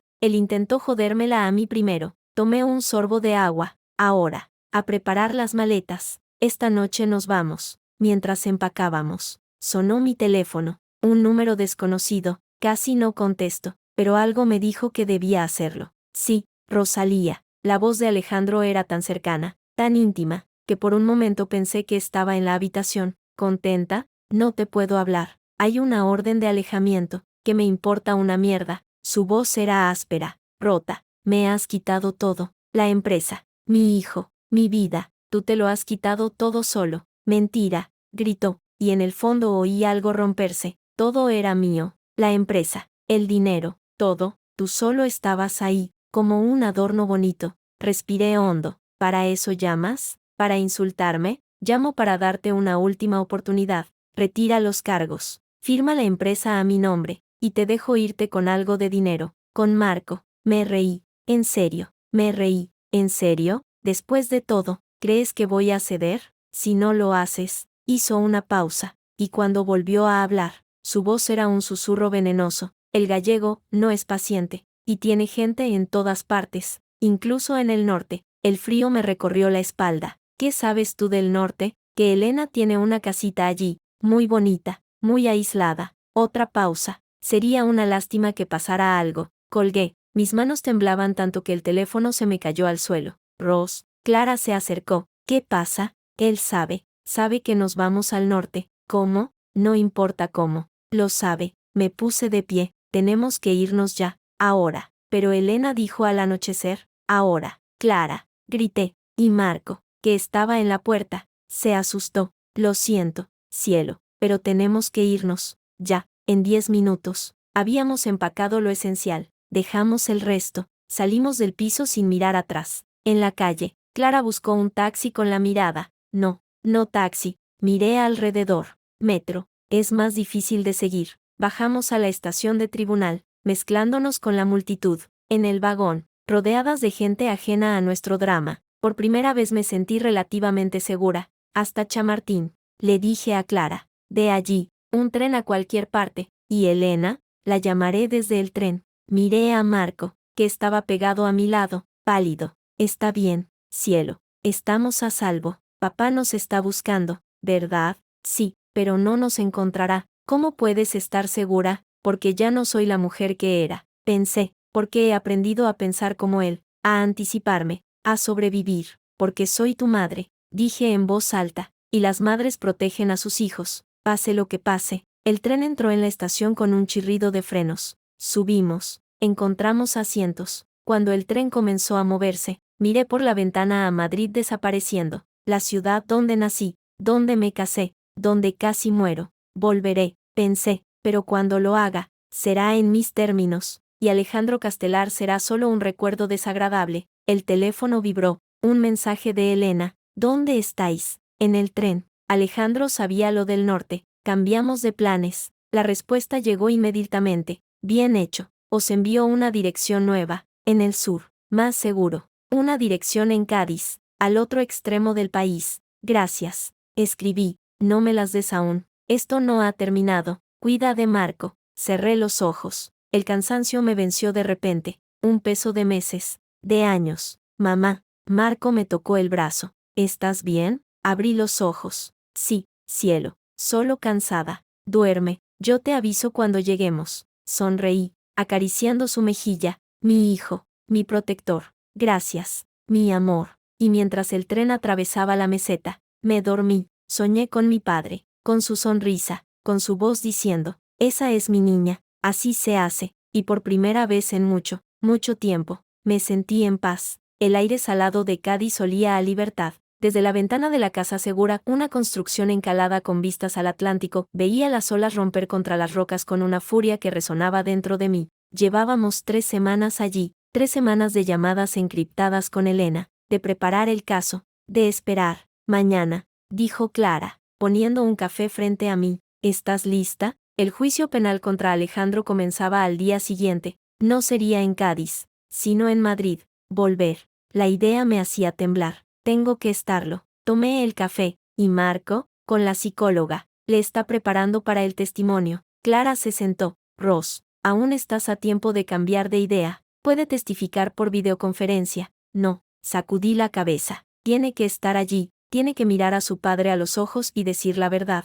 Y yo tengo que estar a su lado. Pero, el gallego, está siendo investigado por la policía. Y Alejandro está demasiado ocupado intentando salvarse como para preocuparse de nosotros. O eso quería creer. El teléfono vibró. Elena, conecta el cifrado, dijo sin saludar. Su voz sonaba tensa. Conectado. ¿Qué pasa? Lucía ha desaparecido. El café se me atragantó. ¿Qué? Anoche salió de su apartamento y no ha vuelto. Su teléfono está apagado. La policía la buscaba para declarar mañana. ¿Crees que Alejandro, el gallego, o simplemente ha huido? Elena suspiró. Sin su testimonio, el caso es más débil. Tenemos las grabaciones, los informes médicos, pero ella era la que podía vincularlo directamente con el intento de homicidio. Y ahora confiamos en Marco, y en ti. Hizo una pausa. Ross, mañana va a ser duro. Su abogado va a intentar destrozarte, a preguntarte sobre cada detalle, cada inconsistencia, cada momento en que parecías inestable. Ya lo sé. Y algo más. Elena bajó la voz. Han ofrecido un acuerdo, reconocimiento de culpabilidad por maltrato psicológico, 2 años de prisión, y la mitad de tus bienes. Me reí, un sonido seco y sin humor. ¿En serio? Te lo transmito como mi obligación, pero te aconsejo que lo rechaces. Por supuesto que lo rechazo. Me puse de pie, caminando hacia la ventana. Quiero que se pudra en la cárcel, quiero que pierda todo, como él quiso hacerme a mí. Esa es la Rosalía que necesito mañana. Elena colgó. Clara me miraba, preocupada. ¿Todo bien? Nada está bien, pero mañana lo estará. El juzgado de lo penal número 5 de Madrid estaba rodeado de periodistas. Cuando llegamos en un coche con ventanas tintadas, el clamor fue ensordecedor. Rosalía, ¿crees que tu marido intentó matarte? Marco, ¿tienes miedo de tu padre? Apreté la mano de Marco. No mires, no escuches, solo camina. Elena nos abría paso, flanqueada por 2 guardias de seguridad que había contratado. Dentro, el aire era frío, cargado de tensión. Alejandro ya estaba en la sala, en el banquillo de los acusados. Llevaba un traje oscuro, bien planchado, pero en 3 semanas había envejecido 10 años. Tenía ojeras profundas, el pelo sin ese brillo artificial de siempre, las manos temblando ligeramente. Nuestras miradas se encontraron, y en sus ojos, esta vez, no vi odio, vi pánico, pánico de hombre acorralado. El juez, una mujer de unos 50 años con gafas y expresión impasible, abrió la sesión. Se celebra el juicio oral contra Alejandro Castelar Mendoza, acusado de maltrato psicológico continuado, administración de sustancias nocivas sin consentimiento, y tentativa de homicidio. El fiscal, un hombre joven y de aspecto serio, se puso de pie. Señoría, presentaremos pruebas de que el acusado drogó sistemáticamente a su esposa durante 18 meses, con el fin de debilitar su voluntad, apropiarse de sus bienes, y finalmente causar su muerte bajo la apariencia de suicidio o enfermedad. El abogado de Alejandro Montes se levantó con desdén. Señoría, mi cliente es un empresario respetado, víctima de una esposa inestable que, al sentirse abandonada, ha urdido esta fantasía de persecución. Empecemos, dijo el juez. Fiscal, llame a su primer testigo. Llamo a declarar a Rosalía Mendoza de Castelar. Al caminar hacia el estrado, sentí las miradas de toda la sala, periodistas, abogados, el público, y Alejandro, que no me quitaba los ojos de encima. Señora Mendoza, comenzó el fiscal, con voz suave, cuéntenos cómo conoció al acusado. En la universidad, él estudiaba Derecho, yo Empresariales. Respiré hondo. Al principio era encantador, atento, todos decían que era el partido perfecto. ¿Y cuándo comenzaron los problemas? Después de casarnos, pequeñas cosas al principio, decidía mis amistades, criticaba mi ropa, luego mi trabajo. Dijo que una mujer de mi posición no debía trabajar. Miré a Alejandro, y cómo le quería. Cedí, dejé mi trabajo en Deloitte, me convertí en la esposa decorativa que él quería, y cuando empezó a administrarle medicación sin su conocimiento, hace unos 18 meses, empecé a sentirme constantemente cansada, confusa, olvidaba cosas. Alejandro decía que era estrés, que debía descansar. Me llevaba tés, pastillas, para los nervios. ¿Y sospechó algo? No al principio. Confiaba en mi marido. La palabra, confiaba, sonó amarga en mi boca, hasta que un día, después de tomar uno de sus tés, me desmayé. Me desperté en el hospital. Alejandro dijo que había sido un desmayo por agotamiento. El fiscal mostró un documento. ¿Es este el informe médico de ese día? Lo miré. Sí, dice, paciente con niveles elevados de benzodiazepinas en sangre. Cuando pregunté, Alejandro dijo que el médico se había equivocado. ¿Y usted se lo creyó? Quería creerlo. Mis manos temblaban, pero la voz se mantenía firme. Quería creer que mi marido no me estaba envenenando. Montes se levantó. Objeción. Señoría, la testigo especula sobre las intenciones de mi cliente. Objeción denegada. Continúe. Señora Mendoza, las cosas empeoraron. Más desmayos, más confusión. Alejandro empezó a decirle a todo el mundo que estaba enferma, que tenía problemas psicológicos. Hasta me llevó a psiquiatras, amigos suyos, que me diagnosticaron trastornos que no tenía, y que le hizo sospechar definitivamente. Mi hijo. Miré a Marco, que estaba sentado entre Clara y Elena. Él vio cosas, oyó cosas, y un día me dijo, mamá, papá te echa polvos en el zumo. Un murmullo recorrió la sala. ¿Qué hizo entonces? Empecé a fingir, a tomar los tés y las pastillas, pero sin tragármelas, a anotar todo. Y un día, mientras Alejandro estaba en la ducha, revisé su teléfono, encontró mensajes con Lucía Soto, su amante, y con un tal, Gallego, hablando de deudas, de mucho dinero. Montes se puso de pie de nuevo. ¿La testiza admite haber revisado el teléfono de su marido sin su consentimiento? Sí, dije, mirándolo directamente, igual que él admitió envenenarme. Risas ahogadas en la sala. El juez golpeó el martillo. Silencio. El fiscal continuó durante una hora, haciendo que describiera cada humillación, cada mentira, cada noche que me despertaba sin recordar haberme dormido. Cuando terminé, estaba agotada, pero limpia, como si hubiera purgado un veneno. Tu turno, señor Montes, dijo el juez. El abogado de Alejandro se acercó con una sonrisa condescendiente. Señora Mendoza, ¿no es cierto que usted ha tenido problemas psicológicos desde la adolescencia? Eso no es. Responda a la pregunta, por favor. ¿O le cuesta distinguir entre la realidad y la fantasía? Objeción, dijo el fiscal. Retiro la pregunta. Montes caminó lentamente frente al estrado. Señora Mendoza, ¿cuántas veces ha estado ingresada en clínicas psiquiátricas? Una, por orden de mi marido. Cuando intenté dejar las pastillas que él me daba, y los médicos de esa clínica no confirmaron su diagnóstico,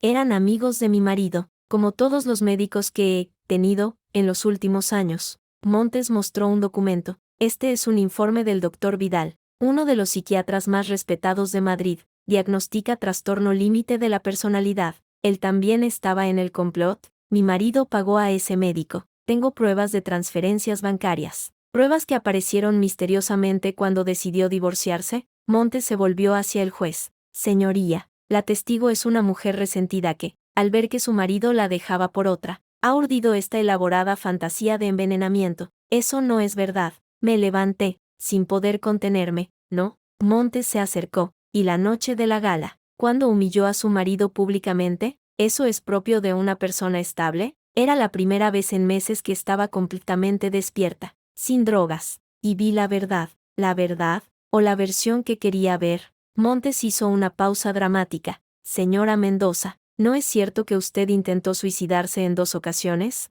Nunca, ¿no? Mostró otro documento. Informe de urgencias del Hospital Ramón y Cajal, hace 14 meses. Ingreso por sobredosis de benzodiazepinas. Usted misma llamó al 112, porque mi marido me dio una dosis mayor de lo habitual. Yo no tomé nada voluntariamente. Montes ignoró mi respuesta. Y aquí, informe de la Guardia Civil. Su marido reportó su desaparición. La encontraron vagando por la carretera, desorientada. ¿También fue culpa de él? Me había dado algo. No sabía dónde estaba. Siempre es culpa de él, ¿verdad? Montes sonrió, satisfecho. No hay más preguntas. Bajé del estrado temblando de rabia. Elena me tomó de la mano. Tranquila, ha hecho lo que esperábamos. Ahora viene nuestra parte. Los siguientes testigos fueron médicos independientes que confirmaron que no tenía historial psiquiátrico antes de conocer a Alejandro, toxicólogos que explicaron cómo las benzodiazepinas, administradas continuamente, podían simular un trastorno mental. Y luego, la sorpresa. Llamamos a declarar a Lucía Soto, dijo el fiscal. Toda la sala contuvo el aliento. Lucía entró, pálida, con un vestido discreto, evitando mirar a Alejandro. Señorita Soto, comenzó el fiscal. ¿Cuál era su relación con el acusado? Era su amante. La voz era apenas un susurro. ¿Y sabía que estaba casado? Sí, pero él me dijo que su matrimonio era solo de apariencia, que su esposa estaba enferma terminal, que pronto sería libre. Alejandro hizo un movimiento, pero su abogado lo sujetó. Y cuando se dio cuenta de que eso no era cierto, poco a poco, notaba cosas raras, pastillas en su maletín, llamadas a médicos a horas extrañas. Y una vez, cayó, mirando sus manos. Continúe, por favor. Una vez, en su despacho, le pregunté por qué llevaba siempre pastillas. Se enfadó, dijo que eran para Rosalía, que tenía ataques de ansiedad, pero luego añadió, a veces pienso que sería más fácil si todo terminara de una vez. Un murmullo recorrió la sala. ¿Y usted qué entendió con eso? Que quería que Rosalía muriera. Lucía levantó la mirada, llorando. Y yo no hice nada, porque me daba regalos, porque me decía que me quería, porque era un cobarde. Montes se levantó. Señoría, esta testigo es cómplice. Su testimonio no es fiable. Fue concedida inmunidad a cambio de su testimonio, dijo el juez. Continúe, fiscal. El fiscal mostró documentos. ¿Reconoce estas transferencias bancarias? Sí, de Alejandro a mi cuenta, para el apartamento, el coche, dinero que provenía de la empresa Castelar Mendoza, propiedad mayoritariamente de Rosalía Mendoza. Sí, y sabía que el acusado debía dinero a individuos peligrosos. Lo supe después, cuando empezó a recibir llamadas amenazantes, cuando me dijo que tenía que conseguir dinero rápido, o nos pasaría algo a todos. ¿A todos? A él, a mí, a Rosalía. Y a Marco, el nombre de mi hijo, en su boca, me hizo estremecer. ¿Amenazó específicamente al niño? Dijo, ese gallego no tiene límites, haría daño hasta a un niño. Eso fue demasiado. Me puse de pie. ¿Y tú no dijiste nada? ¿No fuiste a la policía? Rosalía, lo siento. Lucía lloraba abiertamente ahora. Tenía miedo. Yo también tenía miedo. Y mi hijo también, grité, y Elena me sujetó del brazo. Señora Mendoza, calma, dijo el juez, calma. Cuando ese hombre amenazó a mi hijo, cuando esa mujer lo sabía y no hizo nada, me liberé de Elena, señalando a Alejandro. Él debería estar en la cárcel, y ella también. El juez golpeó el martillo. Silencio, señora Mendoza, Otro arrebato y la saco de la sala. Respiré hondo, temblando. Me senté. Marco me miraba con los ojos muy abiertos. Le sonreí, intentando tranquilizarlo, pero por dentro, hervía. El testimonio de Lucía continuó, describiendo las deudas de Alejandro, sus intentos de conseguir dinero, su desesperación creciente. Cuando terminó, el fiscal presentó sus pruebas estrella, las grabaciones. Primero, la de Alejandro pidiéndole a Marco que me echara pastillas en el zumo. Luego, conversaciones con el gallego, arreglando pagos. Finalmente, una grabación que ni yo conocía. No puede seguir así, Alejandro, decía la voz de Lucía en la grabación. Rosalía cada vez está peor. La gente nota cosas. Solo un poco más, respondía Alejandro. Los médicos dicen que con la medicación actual, en 6 meses tendría un fallo multiorgánico, parecería natural, y entonces todo sería nuestro. El silencio en la sala era absoluto. Hasta el juez parecía conmocionado. ¿De dónde salió esa grabación?, preguntó Montes, pálido. De mi teléfono, dijo Lucía. La hice por si acaso, por si algo me pasaba. Alejandro se puso de pie, señalándola con un dedo tembloroso. Puta traidora, te di todo. Orden en la sala. El juez golpeaba el martillo repetidamente. Guarda, controle al acusado. 2 guardias sujetaron a Alejandro, que forcejeaba, gritando insultos a Lucía, a mí, a todo el mundo. Por primera vez, veía al hombre real, sin máscaras, sin mentiras, un animal acorralado. Señoría, dijo el fiscal, cuando finalmente restauraron el orden. Con esto damos por concluida nuestra acusación. El juez asintió. Mañana, alegaciones finales. Se suspende la vista. Esa noche, en el hotel donde nos alojábamos bajo nombres falsos, no podía dormir. Las imágenes del juicio se repetían en mi cabeza. La cara de Alejandro cuando escuchó la grabación, la de Lucía, destrozada, la de Marco, tratando de entender cómo su padre había podido planear su muerte. Mamá, Marco abrió la puerta de mi habitación. ¿Puedo dormir contigo? Claro, cielo. Levanté las sábanas y se acurrucó a mi lado, como cuando era pequeño. ¿Papá irá a la cárcel? Espero que sí. ¿Y luego? ¿Qué pasará después? Empezaremos de nuevo, tú, yo, y la tía Clara, en un sitio nuevo, donde nadie nos conozca, y no volveremos a Madrid, quizás algún día, pero no pronto. Le acaricié el pelo. ¿Eso te entristece? Un poco. Me gustaba mi colegio, mis amigos. Podrás hacer nuevos amigos, y cuando todo esto termine, podrás ver a los de Madrid. ¿Y a papá? ¿Podré verlo? La pregunta me atravesó como un cuchillo. No por un tiempo, cielo, pero cuando seas mayor, podrás decidir. Creo que no quiero verlo. Marcos cerró los ojos. Da miedo. No te hará daño. Nunca más. ¿Prometido? Prometido. Y esa promesa, a diferencia de tantas otras, pensé cumplirla. El último día del juicio, las alegaciones finales fueron breves. Montes intentó argumentar que las grabaciones estaban sacadas de contexto, que Alejandro era un hombre desesperado por las deudas, no un asesino, pero sus palabras sonaban huecas, incluso para él. El fiscal, en cambio, fue contundente. Señoría, no se trata de un marido desesperado, se trata de un hombre que planeó fríamente la muerte de su esposa durante 18 meses, que usó a su propio hijo como instrumento, que drogó, aisló y humilló a una mujer que confiaba en él, y que solo se detuvo porque ella,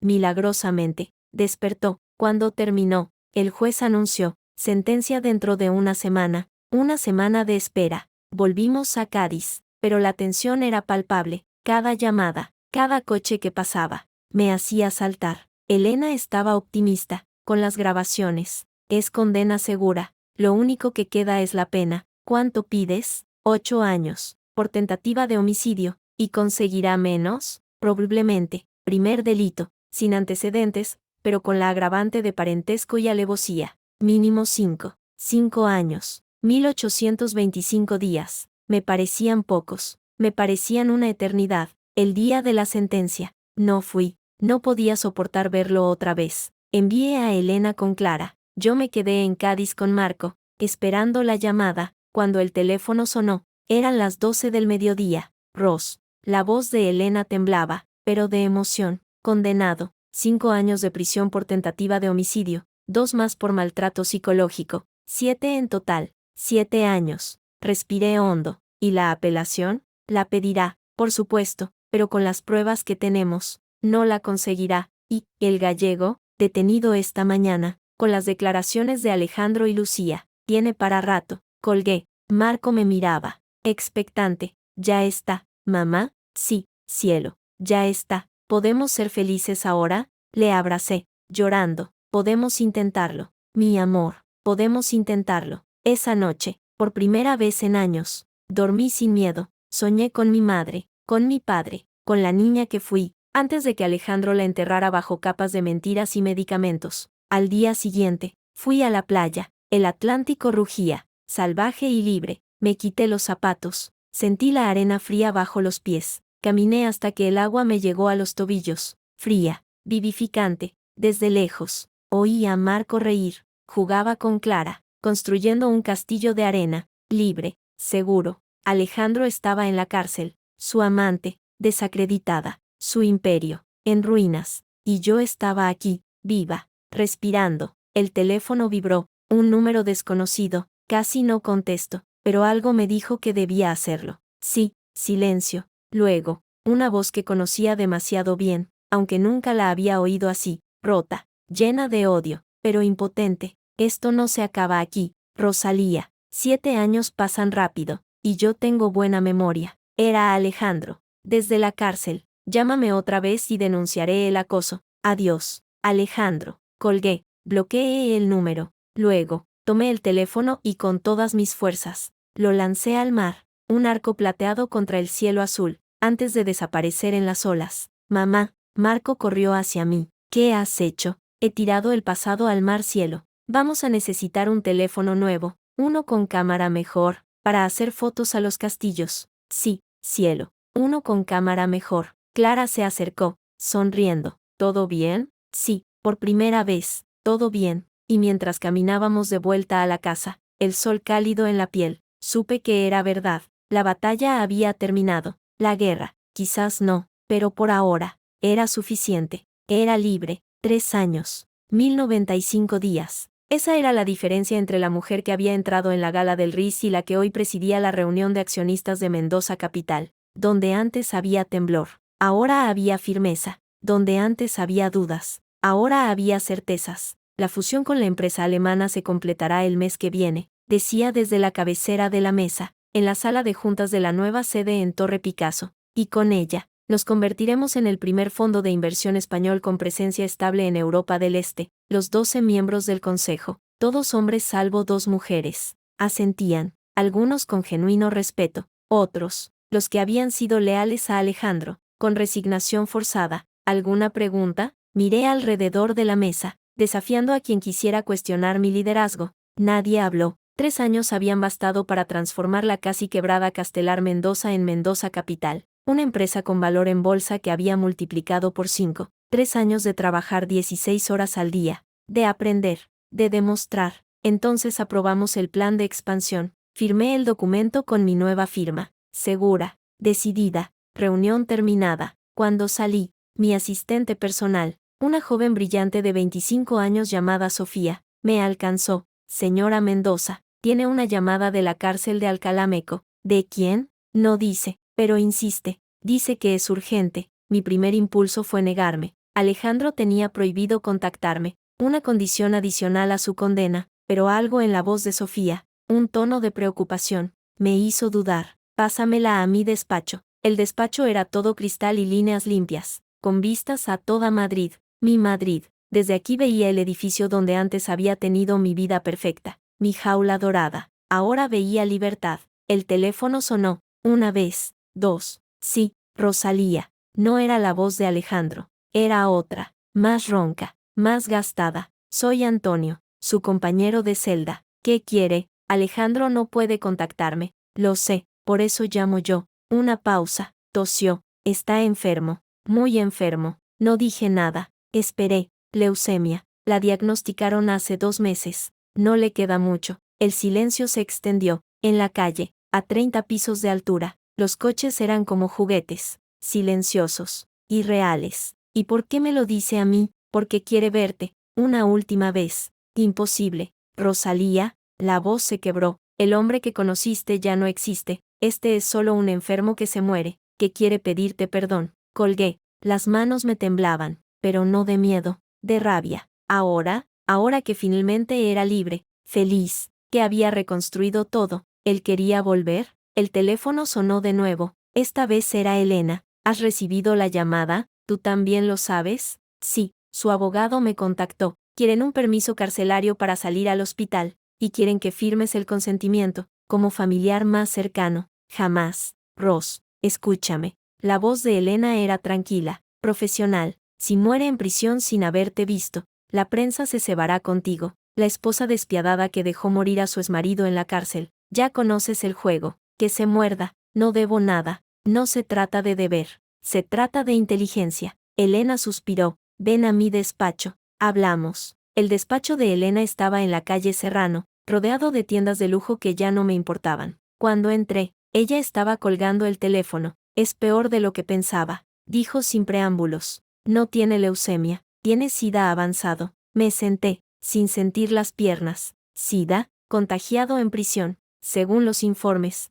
Ya está en fase SIDA, con neumonía, candidiasis, el paquete completo. Y Lucía, negativa. Se hizo las pruebas. Elena me miró. En la cárcel. Ross. Se contagió en la cárcel. No supe qué sentir. Pena, alivio, justicia poética. Solo sentía un vacío enorme. ¿Qué hago? Elena, lo que te diga el corazón. Pero piensa en Marco. Tiene 13 años. Algún día preguntará por su padre. ¿Y si murió sin que tú le permitieras despedirse? ¿Y si le digo que no quiero verlo? ¿Que se muera sabiendo que lo odio hasta el final? ¿Realmente lo odias? Elena se inclinó hacia adelante. O ya solo da lástima. Esa noche, en el ático de Chamberí que había comprado con mi primer bonus como CEO, Marco estaba haciendo los deberes en la mesa del comedor. A sus 13 años, era un niño serio, estudioso, con la sombra de su padre en los huesos de la cara, pero con mis ojos decididos. Mamá, ¿puedo preguntarte algo? Claro, cielo. En el colegio, algunos saben que mi padre está en la cárcel, y hoy uno dijo que se está muriendo. Maldita prensa. Malditos chismes. ¿Y qué te dijo? ¿Qué era lo que te merecías, por haberle metido en la cárcel? Marco bajó la voz. Le pegué. ¿Qué? Le pegué. En la nariz. Sangró. Marco levantó la cabeza, desafiante, y le dije que si volvía a hablar mal de ti, le partía la otra. No supe si reír o llorar. Marco, no se pega. ¿Por qué no? Tú dijiste que había que defenderse, y yo me defiendo, y te defiendo a ti. Le abracé. Mi niño, mi hombrecito, tu padre está enfermo. Sí, muy enfermo. ¿Se va a morir? Probablemente. Marco asintió, pensativo. ¿Y quieres que lo visite? ¿Tú quieres? No. La respuesta fue inmediata, firme. Pero si tú vas, iré contigo. Ahí estaba. La decisión, en las manos de mi hijo de 13 años, que había aprendido a ser más adulto que su padre. Vamos mañana, dije, los dos. La cárcel de Alcalá Meco olía a desinfectante barato y desesperanza. En la sala de visitas médicas, Alejandro ya estaba sentado, conectado a un suero, con una mascarilla de oxígeno. Pesaba la mitad de lo que recordaba. Su traje de presidiario le quedaba enorme, y sus ojos, esos ojos que antes destilaban soberbia, ahora solo mostraban miedo. Miedo a morir. Rosalía. Su voz era un susurro ronco. Marco. Nos sentamos frente a él. Marco no le soltó la mano. He venido porque mi hijo es mejor persona que tú, dije, sin preámbulos. No porque te lo merezcas. Sé que no me lo merezco. Tosió, un sonido húmedo y profundo. Pero gracias. Nadie está aquí para tus gracias. Di lo que quieras decir y acabemos. Alejandro miró a Marco. Cariño, lo siento, por todo. Marco asintió, serio. Está bien. No, no está bien. Alejandro intentó alcanzar su mano, pero no tenía fuerzas. Te fallé, como padre, como persona. Sí, dijo Marcos simplemente, pero mi madre no. Así que está bien. Las lágrimas llenaron los ojos de Alejandro. Eres más hombre a los 13 años que yo a los 45. Gracias. El silencio se extendió, incómodo, pesado. Quería pedirte perdón, Rosalía. De verdad.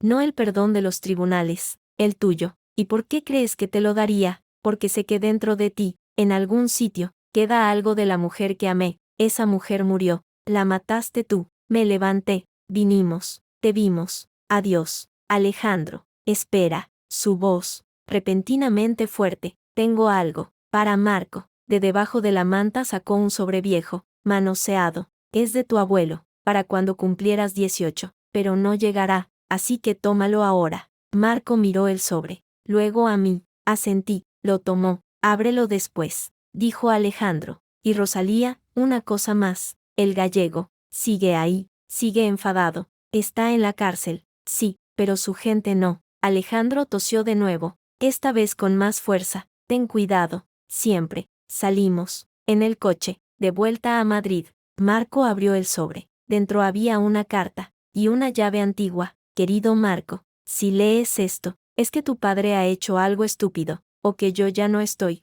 Esta llave abre una caja de seguridad en el Banco Santander. Dentro está la herencia de tu bisabuelo, para que empieces tu vida sin deudas. Con amor, tu abuelo Antonio. Y debajo, en otra letra, la de Alejandro. Añado mi parte, lo poco que me queda. Úsalo bien. Sé mejor que yo. Te quiero, hijo. Marco leyó la carta 2 veces. Luego la guardó. ¿Qué hago con esto? Lo que quieras, cielo, es tuyo. Podríamos darlo a una asociación de niños que tienen padres en la cárcel. Miré a mi hijo, a ese ser extraordinario que había crecido entre sombras y había elegido la luz. Es una idea perfecta. Un mes después, Alejandro murió. La noticia llegó en un día lluvioso de noviembre. No fui al funeral, ni Marco. Envió flores, anónimas, decía la tarjeta, de un hijo a su padre. Descansa en paz. Al fin, ese mismo día, firmé el acuerdo de fusión con la empresa alemana. Mendoza Capital se convertía en el primer unicornio español del sector. Mi foto salió en la portada de Forbes, la reina de las ruinas. Como Rosalía Mendoza construyó un imperio sobre los escombros de su vida, la fiesta de celebración fue en el mismo Hotel Ritz donde todo había comenzado. Esta vez, entré sola, con un vestido rojo, no negro, y sonriendo. De verdad, señora Mendoza, el mismo joven que años atrás me había pedido la invitación, ahora con canas en las sienes, se inclinó. Es un honor. El honor es mío, Javier. ¿Sigues cuidando que no se cuelen los hijos de la duquesa? Sonrió. Siempre, señora. La sala estaba llena, socios, inversores, amigos de verdad, y en un rincón, observándome con orgullo, Clara y Elena, y Marco, con su primer smoking, hablando con la hija del embajador alemán como si hubiera nacido para eso. Discurso, discurso, comenzaron a gritar. Subí al pequeño estrado, el mismo donde Alejandro había anunciado mi enfermedad. Miré a la multitud, a mi gente, hace 3 años, en esta misma sala. Muchos de vosotros pensabais que estaba loca, risas nerviosas, y quizás lo estaba, de dolor, de miedo, de haber olvidado quién era. El silencio era absoluto, pero el dolor, cuando lo enfrentas, te fortalece. El miedo, cuando lo miras a los ojos, se convierte en valor, y el olvido, cuando lo superas, se transforma en memoria, en identidad. Vi a Marco, sonriéndome, a Clara, llorando, a Elena, asintiendo. Hoy no celebro solo el éxito de Mendoza Capital, celebro que cada mujer en esta sala sepa que nunca es demasiado tarde para recordar quién es, para reclamar su vida, su nombre, su corona. Los aplausos estallaron, fuerte, largos. Cuando bajé, un hombre se acercó, alto, de unos 40 años, con sonrisa fácil. David Martínez, de El Confidencial. Tengo que hacerle una entrevista. Ya hice una la semana pasada. Esta es diferente. Me guiñó un ojo. Es sobre la persona, no la empresaria. Elena se acercó, protegiéndome. La señora Mendoza no da entrevistas personales. Está bien, Elena. Sonreí al periodista. Mañana, en mi despacho. David asintió, satisfecho. Hasta mañana. Entonces, cuando se fue, Elena me miró con sospecha. ¿Te ha gustado? Es guapo, y periodista, y yo soy inteligente. Sonreí. Además, 3 años de celibato son suficientes. Elena rió, algo que hacía poco. Pues ten cuidado, que no te use. Esta vez, Elena, soy yo la que uso, o me dejo usar, según convenga. La fiesta continuó hasta tarde. Bailé con Marco, con Clara, hasta con don Ricardo, que a sus 80 años aún movía bien los pies. A la 1, me escapé a la terraza. El aire frío de Madrid me despejó. Huyendo de tus admiradores, me volví. David, el periodista, estaba en la puerta. Un poco. ¿Y usted? ¿No debería estar entrevistando a alguien importante? Estoy con la persona más importante de la noche. Se acercó. ¿Le importa si fumamos juntos? He dejado el tabaco, pero las terrazas me tientan. No fumo, pero quédese. Se apoyó en la barandilla. a una distancia respetuosa. Es increíble lo que ha logrado. Es lo que pasa cuando dejas de tener miedo. ¿Y ya no tiene miedo? De nada. Pensé en el gallego, aún en la cárcel pero con gente fuera, en las miradas de envidia en la sala, en Marco, creciendo en un mundo que aún no perdonaba a las mujeres fuertes. Siempre hay miedo, pero ahora le hago sitio, y sigo adelante. David asintió. Eso sería un buen título para la entrevista. Sigo adelante. Me gusta. Desde dentro, Marco me hizo señas. Mamá, Tarta, es mi hijo. Me reclama. Vaya, hasta mañana. Entonces, hasta mañana. Cuando entré, Marco me tomó del brazo. ¿Quién era ese? Un periodista. Mañana me entrevista. Es guapo. Marco, ¿qué? Tengo 13 años. No ciego. Sonrió. Además, te ha sonreído de una forma rara. ¿Rara cómo? Como papá cuando te conoció, pero sin mentiras. La observación me dejó sin palabras, porque era cierto, y porque venía de él. Cortamos la tarta, brindamos, y a las 3 de la madrugada, cuando los últimos invitados se iban, me quedé sola en la sala vacía,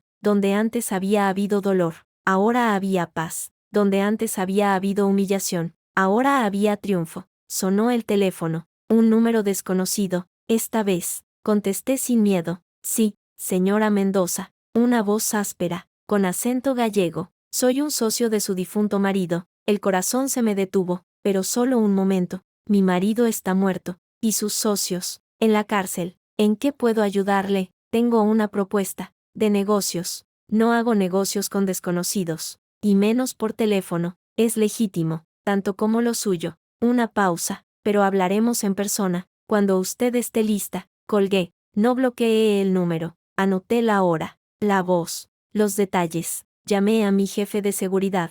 Manuel, prepárame un informe sobre todas las llamadas a mi privado esta semana, y aumenta la seguridad de Marco. Sí, señora Mendoza. No tenía miedo, tenía precaución. La diferencia era abismal. Al día siguiente, en mi despacho, David llegó puntual. La entrevista fue fácil. Hablamos de negocios, de mujeres en el poder, de Madrid. Última pregunta, dijo, cerrando su libreta. ¿Qué le diría a la Rosalía de hace 3 años? A la que entró en esta misma ciudad, rota, asustada. Le miré a los ojos, ojos marrones, honestos, sin juego. Le diría, aguanta, que la tormenta pasa, y que después, cuando salga el sol, serás más fuerte de lo que jamás imaginaste, y libre, por fin libre. David sonrió. Eso no va en el artículo, eso me lo quedo yo. ¿Periodista o filósofo? Hombre, solo hombre. Se levantó. Gracias, Rosalía. Gracias a usted,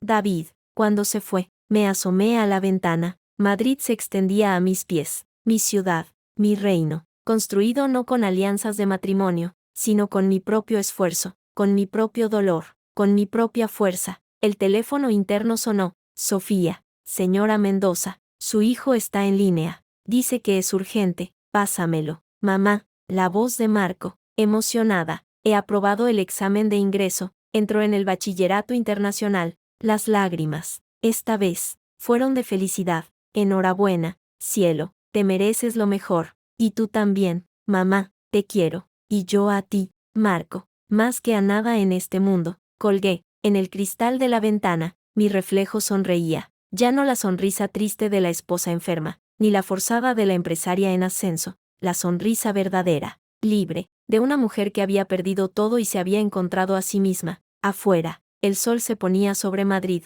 tiñendo de oro la ciudad, mi vida, mi victoria, y supe, con una certeza que nacía de las cicatrices, no de la inocencia, que por fin, después de tanto tiempo, era libre, de verdad, para siempre.